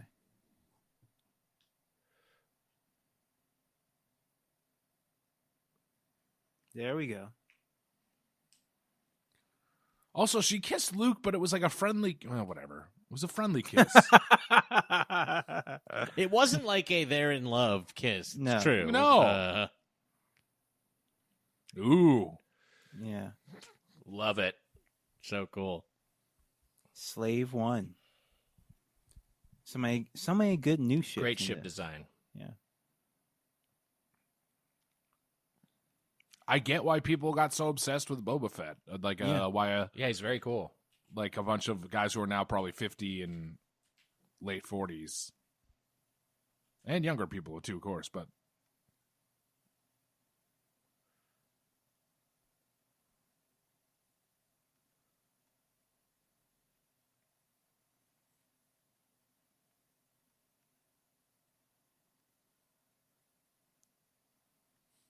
just even like the struggle, you can tell that he's like struggling. It looks like Yeah, he's actually yeah. doing this. This makes me want to learn how to do a handstand. Maybe I'll learn. Maybe I'll learn a handstand before all this is over. Maybe I'll learn how to stand on my hands.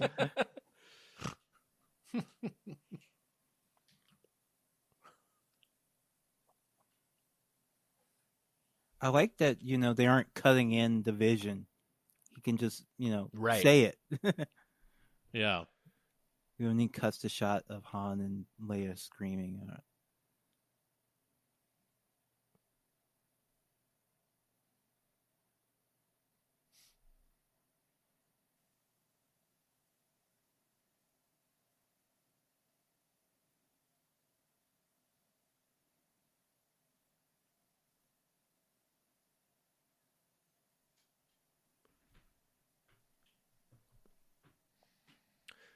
It's always hard to do commentary for a good movie because you find yourself Watching during the movie movie. just sucked in. Yeah.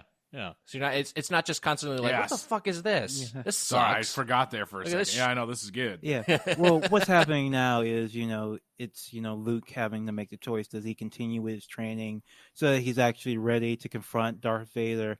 Or does he rush off too soon because his friends are in danger and they might die? Which like geniusly connects back into like the stubbornness that Yoda has, and he's like, "You must finish your training." And Luke that is the stubbornness that the Jedi have in the prequels, which is genius. They're the same way. Yeah, and Not that they're not right about things, but they're like Yoda is similarly stubborn with Anakin and whatever.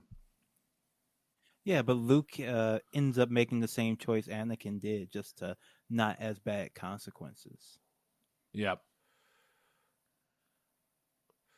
I love Cloud these City's- little It's so beautiful. guard ships, patrol ships in Cloud City. Yeah, and the environment's so cool. It's so beautiful. So good. I love it. I've always loved Cloud Now, City. Yeah. Gorgeous.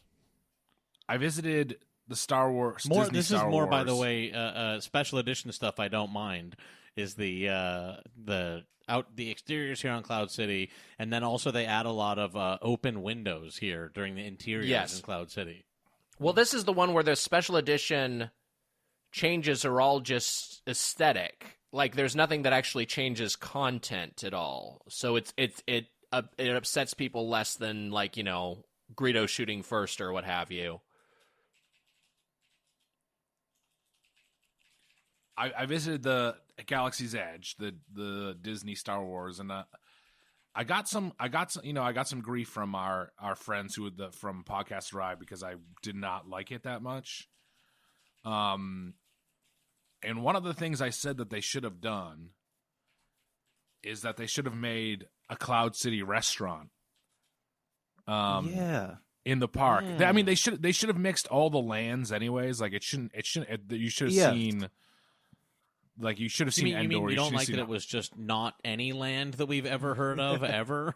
Yeah, I don't really understand the logic of what you're saying, Mitch.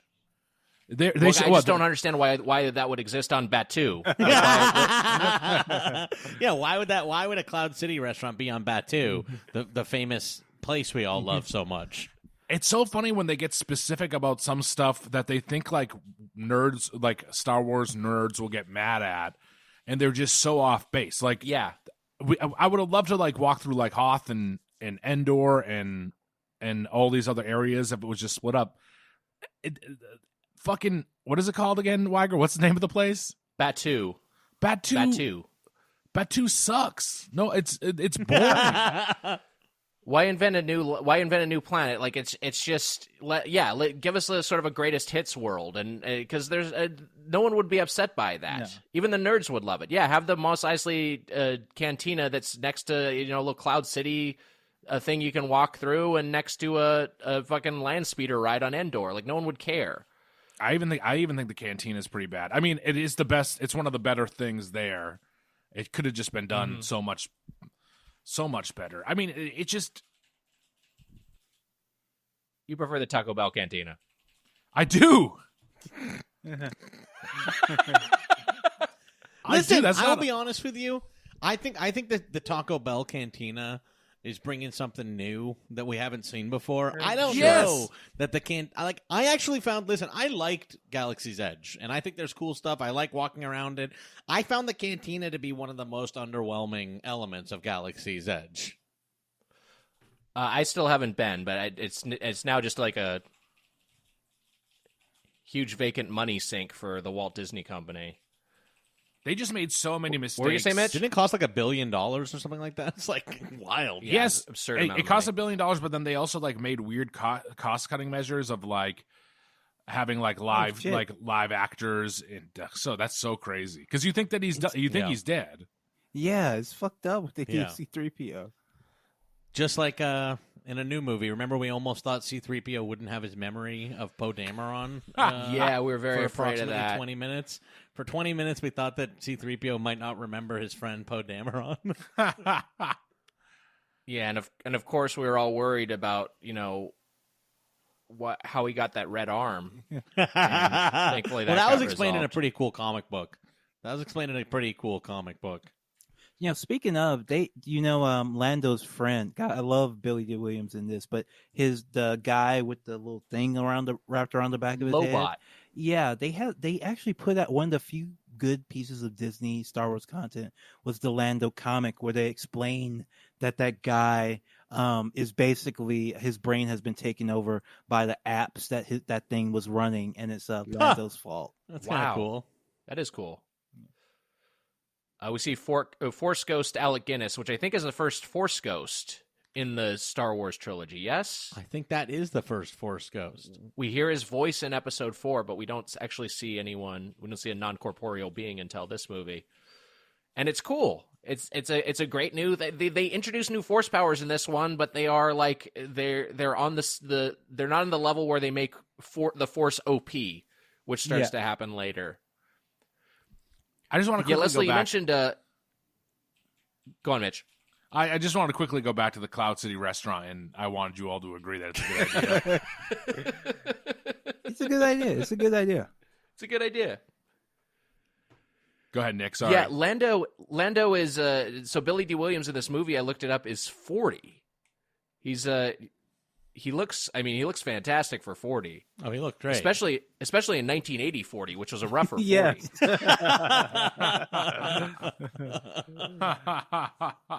Wow. Oh no, the first Force Ghost was back on Hoth, right? Didn't we see him there? Yeah, there was one on him Hoth. there? Yeah. Yeah, there's one Oh, on we Hoth. see him on Hoth. Okay. Yeah. Ooh, well, they're going to come at you again, Nick. Sorry, trolls. That one's on me. I do apologize. I do feel bad for Billy D. Williams in Episode 9 because he doesn't have much to do, and also, and he's still a very charming, charismatic guy, but it just feels like. It just felt like kind of a waste of him, and he's so that might be one of his last on-screen roles because he's pushing 90. It feels like at this point. Yeah, it's it's a shame because it just seeing him in Episode 9 made me think like, oh, he could have been in the one before, and they actually should have just gotten all the old friends together for at least one goddamn scene. To let us give us that moment. And then you can never do it now. It's done. It's over. You can't do it anymore. It fucking sucks. Yeah. Well, you just use the technology that was perfected in episode 9, where Carrie Fisher was seamlessly represented in scenes that were created entirely after her death. Yeah, you know what? Don't even bring the live actors back for that. Just use that technology. Put them all in the same room. Wait till everyone dies and then do that scene. Carrie Fisher is so beautiful in this. Yeah. Great hairstyles, too. Great hair work.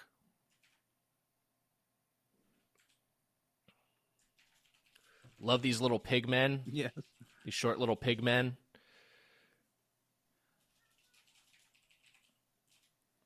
Oh, that's the same species of the guy from The Mandalorian, the Nick Nolte character. Oh, yeah. The same species. Did they invent anything? Did they come up with anything on their own? That's so funny.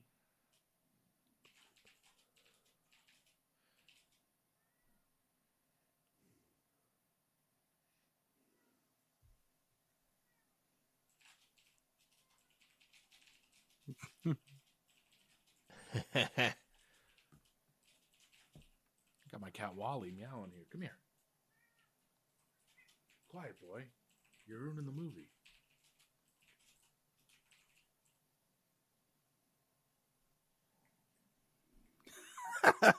Hands as Hayden.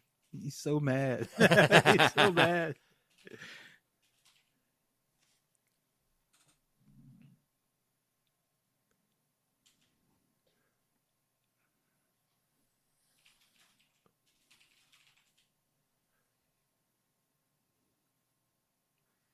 It's one of my favorite bits of score in the movie right here.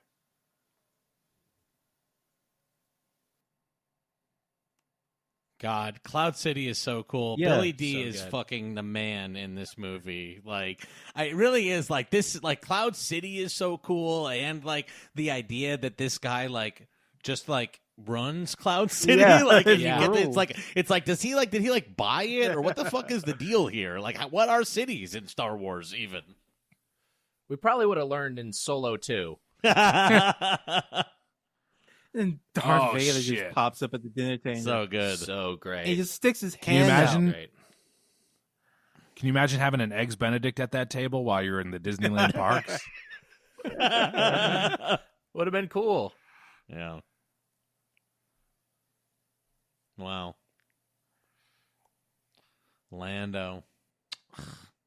Great twist here. Just a great Yeah, great. twist. Also, just like never stops moving. You know, again, it's just like we're on Cloud City. He's showing them around, and then fuck Darth Vader. Yeah. And also kind of like cool politics where he's like, I kind of had to do this so he didn't kill all my people. And, Right, And, you understand it. It makes sense. The choice Mhm. that he made makes sense. Yeah.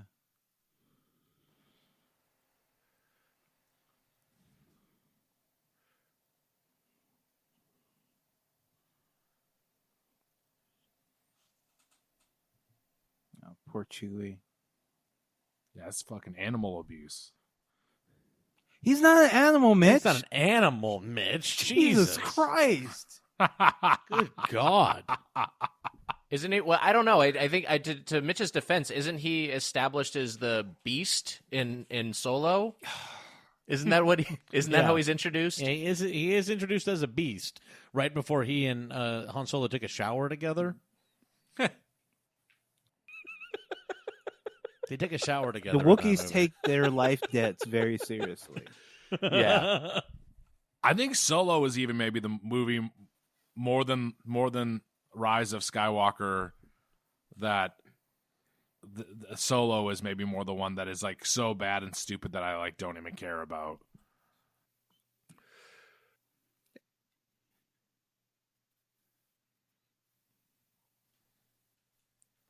I was just gonna say I don't think there are very many defenders of either movie, Yeah. and I think Yeah. that's part of it. I think people like everyone's just those are kind of dumb. This torture apparatus is the most horrifying thing.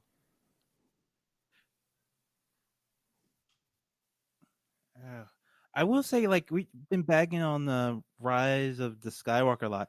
It's by far my favorite of the Disney ones. Like it's the most enjoyable. Interesting. I find it the least like obnoxious. You know what I mean? Like I do find it like, again, like I was at this point like so beaten down that by Rise of Skywalker, I'm like, I find it the most enjoyable because it's the whole thing just crashing and burning before my very eyes. It was very vindicating to watch that movie. I think that the other two maybe annoy me more. I think the last one is bad and just such a mess that I don't even really care about it too much. I'm just like, ugh, whatever. This thing is just such a mess. But the Last Jedi really truly is maybe my least favorite movie of all time. I hate it. Every fiber in my body, I dislike that movie. I think it I'm sucks. with you. It's awful. And you know what? There's a lot of people who won't admit to hating that movie that mainstream people who love that movie don't know, and I can't say it. I can't say who doesn't like it, but I'm saying like there's a lot of people who hate that movie that aren't just angry Mitch men. Kathleen Kennedy. This is such a great line reading right here.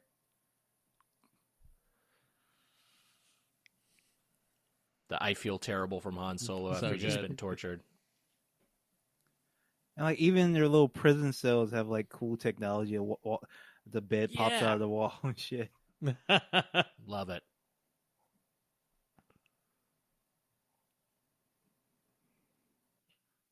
I'm sorry, Leia, but you know why they're doing it. Like you're a terrorist, and this is just what they have to do to keep the galaxy safe.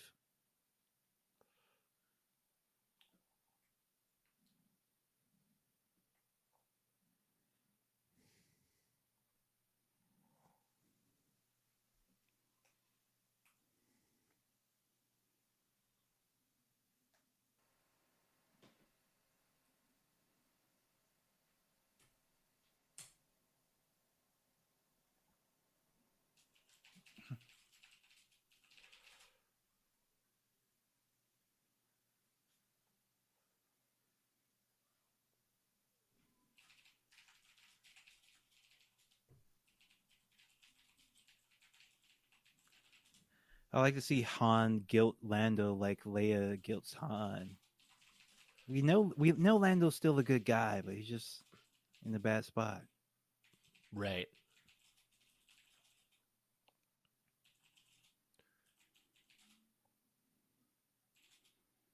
Yeah, realpolitik is something that's not explored a lot in. I mean, it's explored some in the prequels, which have more politics is a bigger element. But yeah, there's a lot of just like straight, good or bad. It's a very simple, evil or the dark side or the light side of the Force. And this is one of Lando's actions here are one of the few things where you see like, oh, this guy is acting in his own self-interest, but also that there's a greater purpose for it. Yeah, it's just enough. I think it's I think it's great. I think it's just the perfect amount. I don't need more of it. The carbonite chamber is one of my favorite things in all of Star Wars. Yes, I love that. which the Mandalorian now uses constantly. It became technology. He just has it on his ship. Right. You don't need all this massive room and like a fusion reactor. Right. Word spread fast among the Mandalorians after Boba Fett's innovation. And, in their intervening years, a lot of work got put into miniaturizing that technology. Leslie, do you like The Mandalorian? This shit is so good. Do I like The Mandalorian? Not really.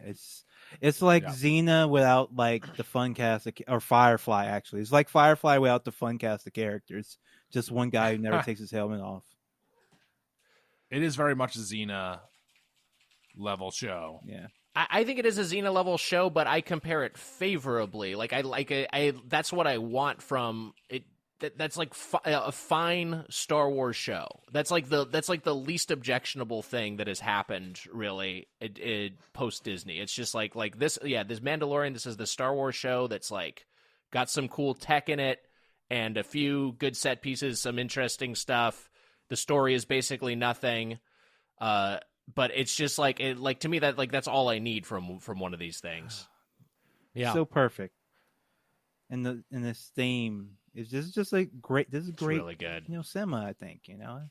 Not as good as A New Hope, but very good. It's up there.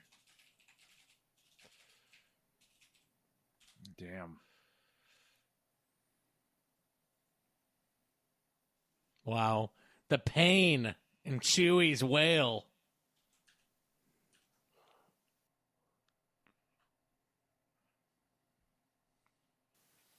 I wish I could be fucking putting carbonite. You just want to be putting carbonite till it's like this whole thing blows over. I think not even till even the quarantine and Corona is over with, but maybe just forever. The idea that I would still just be alive, like I'm not dead, but like I'm still alive and I'm still around. Like Jack, you could have me for a while. God, yeah. We always talked about that scenario where we'd end up in a post-apocalypse and I'd have you on a chain. I'd be like huffing some sort of gas straight up, and you'd just be like in tighty whities on a chain. Jack, yes. Basically, I would be your cave troll. Is basically kind of what. It's a fucked up thing to do. Wow. Except, Jack, it would be funny when you like went into battle and I like got my ass kicked immediately. Well, that's like if anyone ever called my bluff. You know what I mean? I'm like, I have this guy. Don't fuck around. Like, if anyone ever called the bluff.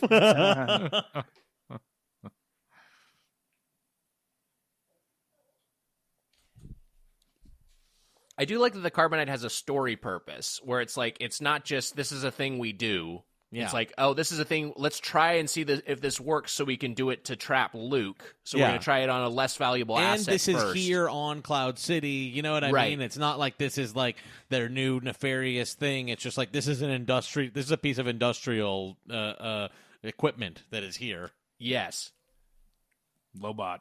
But, Lobot's got a little plan. Is this just, do movies deserve to come back? I'm sorry. You know what? You all keep watching the movie. I got to tell you, yesterday my dog ate an entire cheeseburger that I left on the table for my wife. And so she needs to go take a shit again. So I'll be back in like 5 minutes. Wow. As sad as I am to miss any of this movie, I did give the dog a whole cheeseburger accidentally. So I'll be right back. But you all continue. All right. Lucky dog. I would love to eat a whole cheeseburger right now. Yeah, cheeseburger sounds nice. What do you think they eat in Star Wars? Leslie, how you been eating over quarantine? How I've been eating, I started this quarantine. I was actually, had cut meat almost entirely out of my diet. Wow. But with the quarantine, what you want to go into quarantine with is a 2-level diet, right? So I was doing vegetarian on top of keto. Now, I wasn't able to hold on to the vegetarian, but the keto is still going strong. So you want to go in with like a dual layer so you can fail on one and still stay rock solid on the other. Because if you're trying to just do one, you're gonna lose it. It's too much stress. It's too hard to get stuff. You're going to go to the grocery store. You're risking your life to do it. You're just going to grab whatever easy and is going to make you feel good. Good for you. That's impressive. Yeah. I've been doing all right, actually. I've been eating okay. I do a Sunday. I do like a gluttonous cheat day where I just eat so shitty and probably offset the entire week. But I need that. I need that in my life. I need to have days like that because if not, I'm miserable. That's what The Rock does. The Rock has the Sunday cheat day, I think. Yeah. But also Sunday The Rock, cheat day. there's a full staff of people devoted to keeping this man in shape. You know what I mean? Yeah, for sure. Yes. There's 20 people who live in his home that are devoted to keeping him looking good. he wakes up at like 3:30 or 4 in the morning or something crazy. Yeah. All these guys that wake up at 4 in the morning, though, it's like they wake up at 4 and then someone comes there to help them. You know what I mean? It's not just like he wakes up at 4 and fucking goes and works out. Like he wakes up at 4 because someone's like, "Come on, dude, let's go. Come on, man. Like let's do it." Someone's livelihood is attached to waking up at 3:30 so they can wake The Rock up Yeah, at really. 4. You know what's really impressive is like The Rock's like personal trainer who wakes up at 2 a.m. to be there. That's like, true. you know when you got like a 6 a.m. flight and like you go to Starbucks at 5:30 and you're like super tired and there's a barista who's already been working there for like an hour getting set up, and then you all of a sudden feel bad for feeling tired at all. It's Wow, like The this Rock's shit whole is just staff. fucking So great, by great. the way. So this fucking is, great. It looks This so is cool. the only one perfect shot that exists. Yes, This exactly. is the only time they did a good one perfect shot. just holding it with one when he's just holding it with one hand.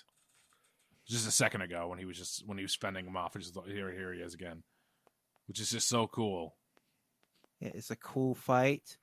It's got a lot of levels going because Vader isn't trying to kill Luke, more see where his skill level is at. So it makes sense that Vader would hold back a little bit on him, and it makes sense that this neophyte Jedi could hang with Lord Vader instead of, say, if you picked up a lightsaber for the first time ever and were able to defeat a Sith Lord. That would be, a little silly.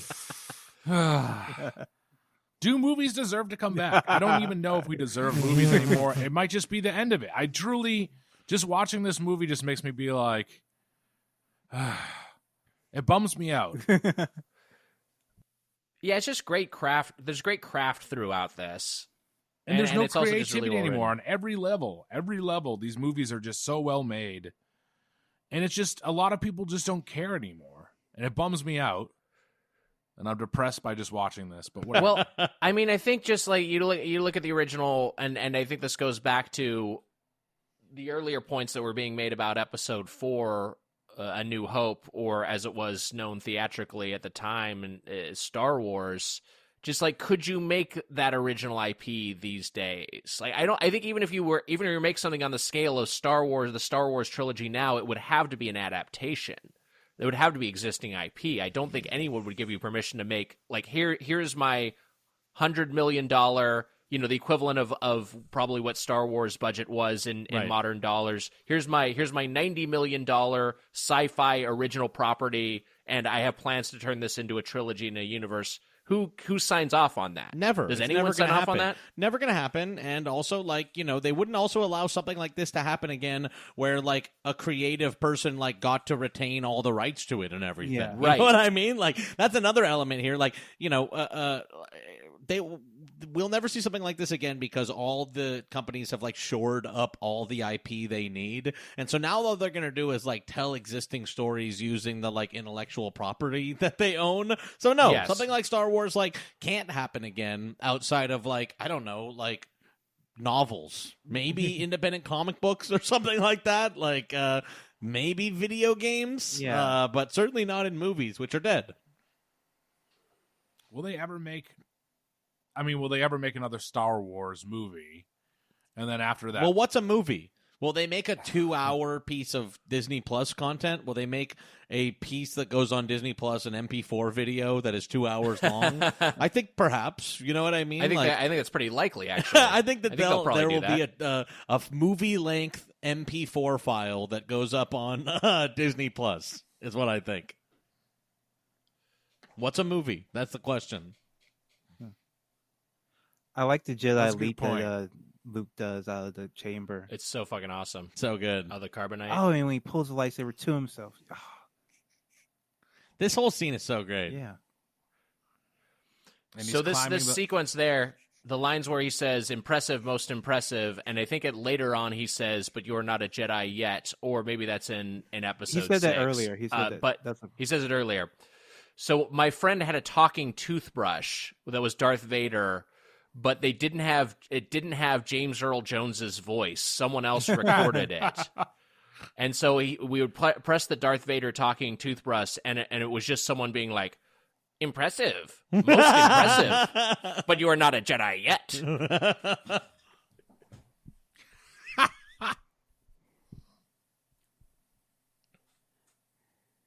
God, what a cool shot.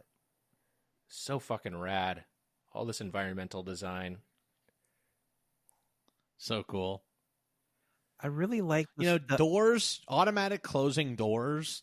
That's like a really hard special effect to pull off in old movies, and like they did a good job with it there, and they also did a good job with it in A New Hope when they're on the Death Star and it closes behind them. Yeah, and just also stuff closing and opening with rapid speed is such a Star Wars thing. Yeah, I want to talk about Episode 1 real quick, because the whole thing, and one of the better scenes, maybe the best scene in that movie is after the Qui-Gon, Obi-Wan, Darth Maul lightsaber fight with those gates that are closing, those red light gates that are closing. Awesome. Yeah. And people, I remember at like when, like Movie Bob's 80-minute breakdown of everything that was wrong with Episode 1 always had shit like, what are those gates even for? Like, what's the purpose of those gates? And just like, did you watch the original trilogy? There's so much technology that's just around that is just that its presence is ambiguous and unexplained because it's another world, it's another universe. That stuff is just there. And that's in spades throughout Cloud City. Like all over the place, there's just like, what is this weird thing for? I don't know. They never explain it. It's just color in this universe. Right. It's because, like, this is a lived-in world, Yes. And, like, somebody gave thought to, like, what the fuck would, like, a city be like? And the funny thing is that, like, George Lucas, like, really does have little reasons for all these things, Like, he has I was going to say, I'm sure. Yeah. like whatever reactor core or whatever the fuck that was that needed to open and release. Who knows? There's some reason for it. But anyways, Nick, I like hearing you get fired up like that. I love it. God. Need more out of it. We need more from like that from you, Wiger. It's helpful.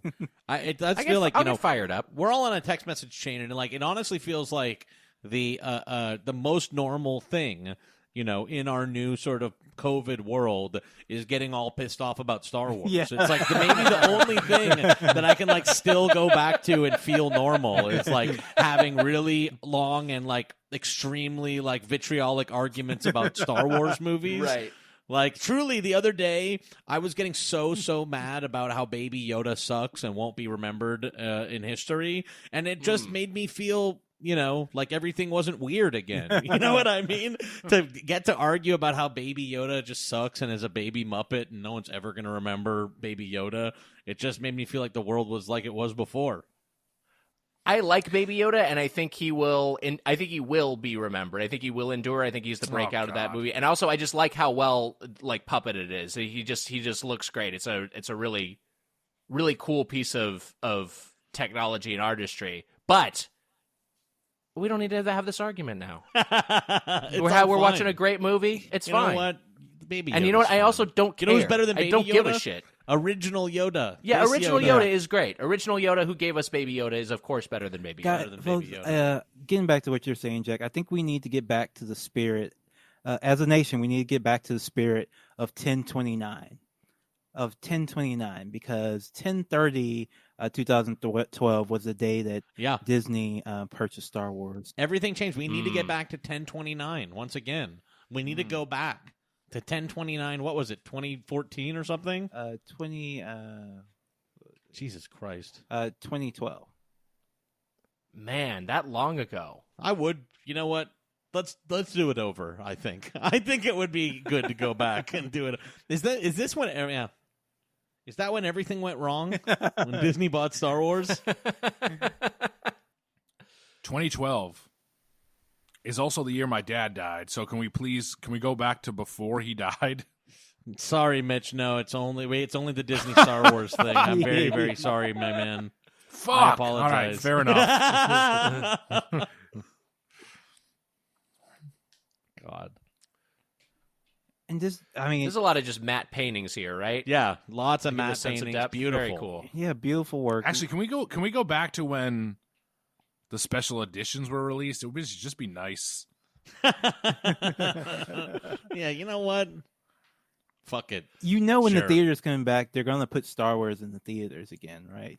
You have to think so. But I don't know if they're going to put the right ones back in. I think they will, because I truly think that there's like a clause in the contract that they can't release anything but the version that George gave them. So I think it'll be the McClunky one in theaters. Yeah. I would love to see McClunky on the big screen. Me too. I mean, like the right numbers of like, will they try to re-release 7, 8, and 9 instead of 4, 5? Oh yeah. Well, not 8, because I don't even think that's on Disney Plus yet. Like, weirdly. Right. Oh, Luke just lost his hand. That scene fucked me up as a kid. So seeing cool. your So good. Yeah. Just also that you could do that to the main character. Yeah. You could he cut his hand off. And also, just think about it right now. Luke's hand with the lightsaber is traveling down, and it's going to get shot out a hole, and someone's going to find it, right? Isn't that what happens? Mitch. That's a story for another time. My I question don't know. is Also, that, in the kind of like larger, just like this is all relatable kind of stuff. It's like this is about growing up, and Luke is like just supposed to be like a kid from the heartland who like is become a soldier, and then now it's like this is about like rejecting the father. You know what I mean? So, this is about let me like ask. moving out into the world and being your own man. Did any of you get to watch this without the spoiler? Because I didn't. No, I knew the spoiler. I feel like I never didn't know this. Right. Me too, I don't which is remember also not which is knowing like it, yeah. which is why I think it's funny when people talk about which order you watch them in. They're like, everyone tries to protect the reveal, and I'm like, I feel like I never knew it, and it's still cool. Yeah, it's still cool. Yeah. It's still a cool twist because the character is learning it. Yes. And that's what really matters in spoiler terms. I've mentioned this before somewhere, but spoiler culture, everyone worried about things being spoiled, really is a product of the 21st century. We didn't see that a lot for a long time, for my entire youth. No one was as obsessed with spoilers unless it truly was like a twist ending. That was really the only thing people cared about. Right. Beyond that, it was not that big of a deal. In fact, I had the episode 1 of Phantom Menace soundtrack like 2 weeks before the movie came out, and the back of the CD listing just spoils the entire movie. Like all the tracks are named like like Qui-Gon's Noble End, Right, and it's I feel it's like just actually some of the prequels had like novelizations come out before the movie and shit. yeah, exactly. You could just know exactly what happened, and people just didn't care Doesn't as much. really matter that much, you know what I mean? Like, it's 'cause it's going to be really cool and visual and everything. This just seems so scary. This shit is truly Luke scary. hanging off Yeah. at the bottom of the But fucking what's even world. the purpose of this thing? Like, what is this? It's a little antenna, I think. What's it there? Why is it there? My question is that Lucas's story in his life, is he following the same trajectory? Has he lost all hope, or will he be back? Will he work on Star Wars again in some way, or is he done with it forever? I think Is they he- might bring is him he in back. his own I Empire actually Strikes think they Back? might bring him back at some point. I think they got it. I think the only move to make now is to look at episodes 7 through 9 and be like, this added up to something that was not satisfying critically or commercially. This was not successful on the level we wanted it to be. And unless we want to become the Marvel company and then Star Wars is just like this little lesser property, we need to bring in somebody to give some creative vision and to lend some authority to this. Yeah. And honestly, I I swear they might just not like try to do that and just be like, this is like, we just own this brand and it's like it's a prong for the streaming service. Like, I think they maybe are like, well, maybe it's good that people don't take it so fucking seriously, and let's just start cranking shit out. By the way, we talked about this in a previous struggle session. Like, what they're doing with the books is actually trying to set up a sort of like status quo situation. Like, they're trying to carve out a part in Star Wars continuity where they can create like a Marvel thing where basically like there's a status quo of like the Jedi were like police and there were these like cultists that were attacking or whatever. So the next thing that's going to be coming out of Star Wars is very legitimately them trying to convert it into Marvel and start doing like IP farming from books that all go back to normal with a status quo. Space Cop. They're trying to retcon. Yeah, they're retconning Star Wars as propaganda. Yeah, they really are. That's a real bummer. It sucks. They're also doing it under the auspices of this is like the New Republic. Like, this is kind of our like old Republic version in Disney. That's the cool thing about, honestly, the prequels, is that even when the Jedi were cops, Lucas is being like, don't they suck for being like this? Yeah. Right. Lucas is like, they suck. Like, look at how they fucked up by becoming establishment. Jedi business. Back Disney's to your like drinks. trying to set up a... Yeah. Wow. Reunited. But it's so dark. It's all so dark. One thing we didn't mention is that the time frame that this movie takes place on is a little bit unclear. Some people think, days, some people think weeks, some people think months possibly that Luke was training. Is there an official canon explanation for how long it takes? I don't know, actually, how quickly this is after, because I know that it doesn't Shadow of the Empire takes place between Empire Strikes Back and Return of the Jedi. Oh, there's another kiss right there. See that kiss? Ugh. Yeah. Gross, dude. I'm kind of into it. Mitch. Come on, dude. I read a thing online that says this whole movie takes place within 26 minutes, which I kind of like that take. I got a Quora here that says it's at least 145 days and at most 203 days. Interesting. At least 145 days? Yeah. Wow. I think they actually look at like the weather patterns of like the planets and like the stars in the sky and shit like that. They actually they do investigate it. Because once they arrive to Cloud City, like that whole transaction, at least from Lando's introduction to the betrayal, feels like that happens within the same day. Yeah, it doesn't feel like a lot of time has lapsed. But before that, I don't know. It's a little bit more ambiguous. It's a little vague how long it takes to get to like Dagobah, and yes. like how much time passes sort of between Hoth and Cloud City. In the Last Jedi, it's not that vague when there's just a ship chasing them the whole time, and they're running out of gas. And it's been literally a single day since the last movie. Yeah, episodes 7 and 8 take place in the same story week. It's a really like 2 days. Wild. 2 days. Yeah. And you didn't have to do that either. You know what I mean? Like there was they didn't have to. There were people like kind of being like, Ryan was left with that because of JJ. I'm like, no, I don't know, dude. Like just because Finn was like, because JJ left Finn in a coma. Do people typically come out of comas like the next day? Like Finn slept like a normal amount of time. Love the little stump cover Luke's got. God, all fucked up looking. God. Yeah. Dark ending.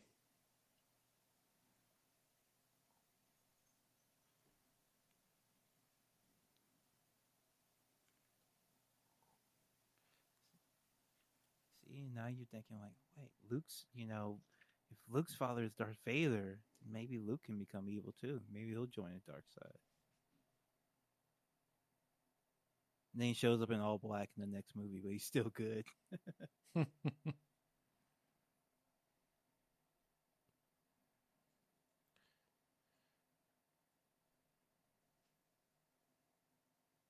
R2-D2 saves the day again. This is another so time great. they all would have Always. been dead if it wasn't for him. And for his efforts, he falls into a little hole. Look how pissed Vader is. This is the pissed movie. Like those Burger King meals that for your emotion, and one of them was pissed. Like everybody's eating the pissed meal in this one. We never got to taste test those. Hey, I want to order They a took them piss off the meal. market pretty quickly. Yeah. I want to order a piss meal from Burger King. One of the people behind that marketing listens to the show. I liked it. I was like, yeah, like life sucks, and the only thing that can make you happy is buying like a burger from Burger King. I like that message from it, and he was like, oh yeah, that's kind of what we were going for. We were trying to just So funny. Avoid doing like the Gillette shit where they Right. like if I mean, Burger King has made a comeback. They've really, and as Mitch and I have been following these chains in recent years, Burger King, they had some dark days, but they've both from marketing and I think from food quality, they're really on an upsurge. The Whopper is a good burger. Whopper with cheese is good. Whopper's It's just good. fine. The Impossible Whopper's pretty good. Impossible Whopper's great. I love the medical frigate. I love the medical droid. Just very cool design. I know we saw the medical droid earlier too. This is so cool looking. My brother told me he had one of these hands when I was a kid. Fucking liar. What if it He said he caught his malfunctions hand- and when you're jacking off, it rips your dick off?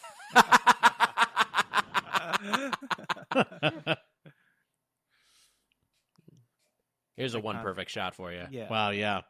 It's really good. So beautiful. Wow. A new little team. Yeah. Lando has officially cut on. He's taking his vests, his ship. Oh yeah, I forgot. They like Luke and Leia stay there, and then Lando takes off looking for Han. He does some there's a undercover whole work. Next time we see adventure Lando, going on here. he's in Jabba. He's dressed up as a guard in He's Jabba's undercover. palace. He's undercover. Yeah. This is a special Wow. edition shot here. Big ending, yeah. Wow. Great. The original Great. now Very before good. the special edition did it just end on them looking out the window? Is that how it faded out again? I don't remember, actually. I don't know. I can look really quick.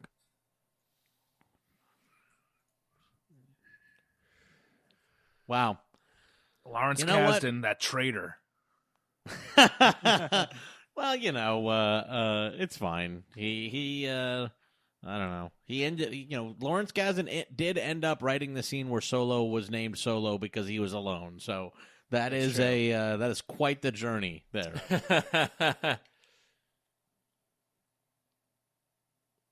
David Prowse, I feel like, doesn't get enough praise for his body work in the Star Wars trilogy. But he just, as far as physically characterizing Darth Vader and making him seem physically intimidating, Yes. he's really good at that. He's a very good performer. The man in the suit. Empire Strikes Back. What can you say about it? It's a phenomenal. I love it. It's not the best one. That's Not the still, best one. That's the still A last New one. Hope, but it's the second best one.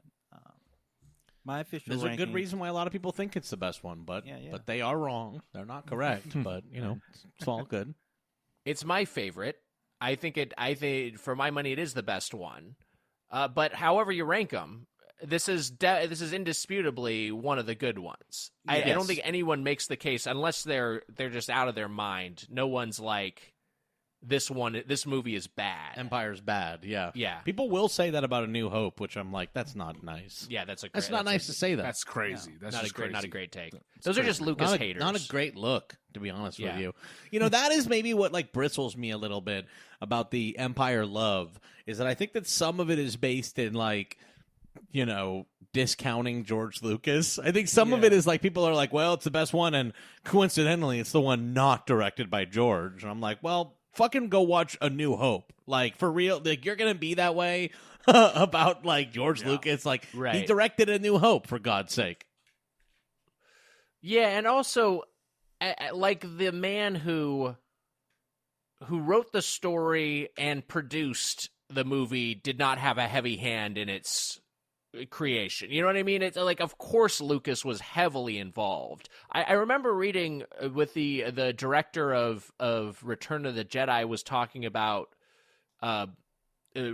directing that movie, and he basically characterized it as something like it's like directing someone else's orchestra, or it's like conducting someone else's orchestra. I think that was the metaphor he used, or the simile he used, and I think that's what Irvin Kershner does a great job in this movie. It's a very well directed film, but also it's someone else's world, it's someone else's creation, and it's someone else who has ultimate creative control over this film.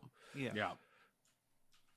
But it all came together, into something really fantastic. I really just love Yeah, it's this great. movie. It makes me feel like a kid again. There's so much cool stuff, so much fun stuff, and it's just impeccable. It's an impeccable, adventure story. I can see why people love it so much, but let's get real about it it's not the best one. Okay. It's just number Star 2. That's Wars. all. It's fine. That's really, really good. It's a great series. You know what I mean? But it's number 2. Yeah, Star Wars is just good. How about that? Yeah. Star Wars is just good. Star Wars is good. No bad scenes in this one. Yeah, that's true. Yeah. Are there any bad scenes in New Hope? I don't think so. I mean, I don't think so. No. I think there's maybe stuff that doesn't look as good, but I don't think there's not a scene that I would say is bad. I think probably Return of the Jedi does have some scenes that are maybe not great. Yeah. This did the thing that it always makes me do, where it gave me hope and makes me want to like work in movies and try to make things that are good. Oh, and then cool. also made me feel hopeless in that I don't think that, And that's not possible. and that I just don't think it will ever happen ever again. Yeah, it's not possible. And God. So it kind of did a combo of the two, but I mean, of course there's nostalgia tied to it, but like when you have nostalgia tied to like such like an amazing piece of work that's like artistic and beautiful and such a cool story, of course you're going to love it. And of course you're going to aspire to be something like this forever. And what we've been putting out just isn't nearly as good. Yeah. Empire, pretty good. Hey, to the Doughboys, thanks so much for coming on, guys. This was really a pleasure. It was really nice to have you. Thanks for giving us a good one to watch. Very, very fun. Yeah, I know. It's great. It's great to watch that. We're not usually so nice to people. We often make them watch bad movies. We had to do y'all right. Was there a way that the sequel trilogy could have been good? Yes, but it's over now. It's behind us, and it's bad. It's all over. Yeah, and it didn't work out. I think the last time I did Struggle Session, I had to watch Watchmen, and it was I hadn't watched any of it, and it was like you guys were like on episode 6, and I remember asking like, "Hey, do I have to watch? Can I just watch that episode?" And you guys were like, "No, you really should watch the whole series." Well, I mean, you don't have to like listen to us. You don't have to actually like listen and like abide by that or anything. But it was probably better to watch the whole series to understand it. You know what? This gave me hope that maybe I will see some good Star Wars again in the future. Maybe. You never know. Yeah, probably. But not. probably not. Thanks for coming on, guys. Good to talk. And everyone can find you on the Doughboys podcast. But thanks for coming on. Thank you guys. Yeah, thanks, guys. That was fun.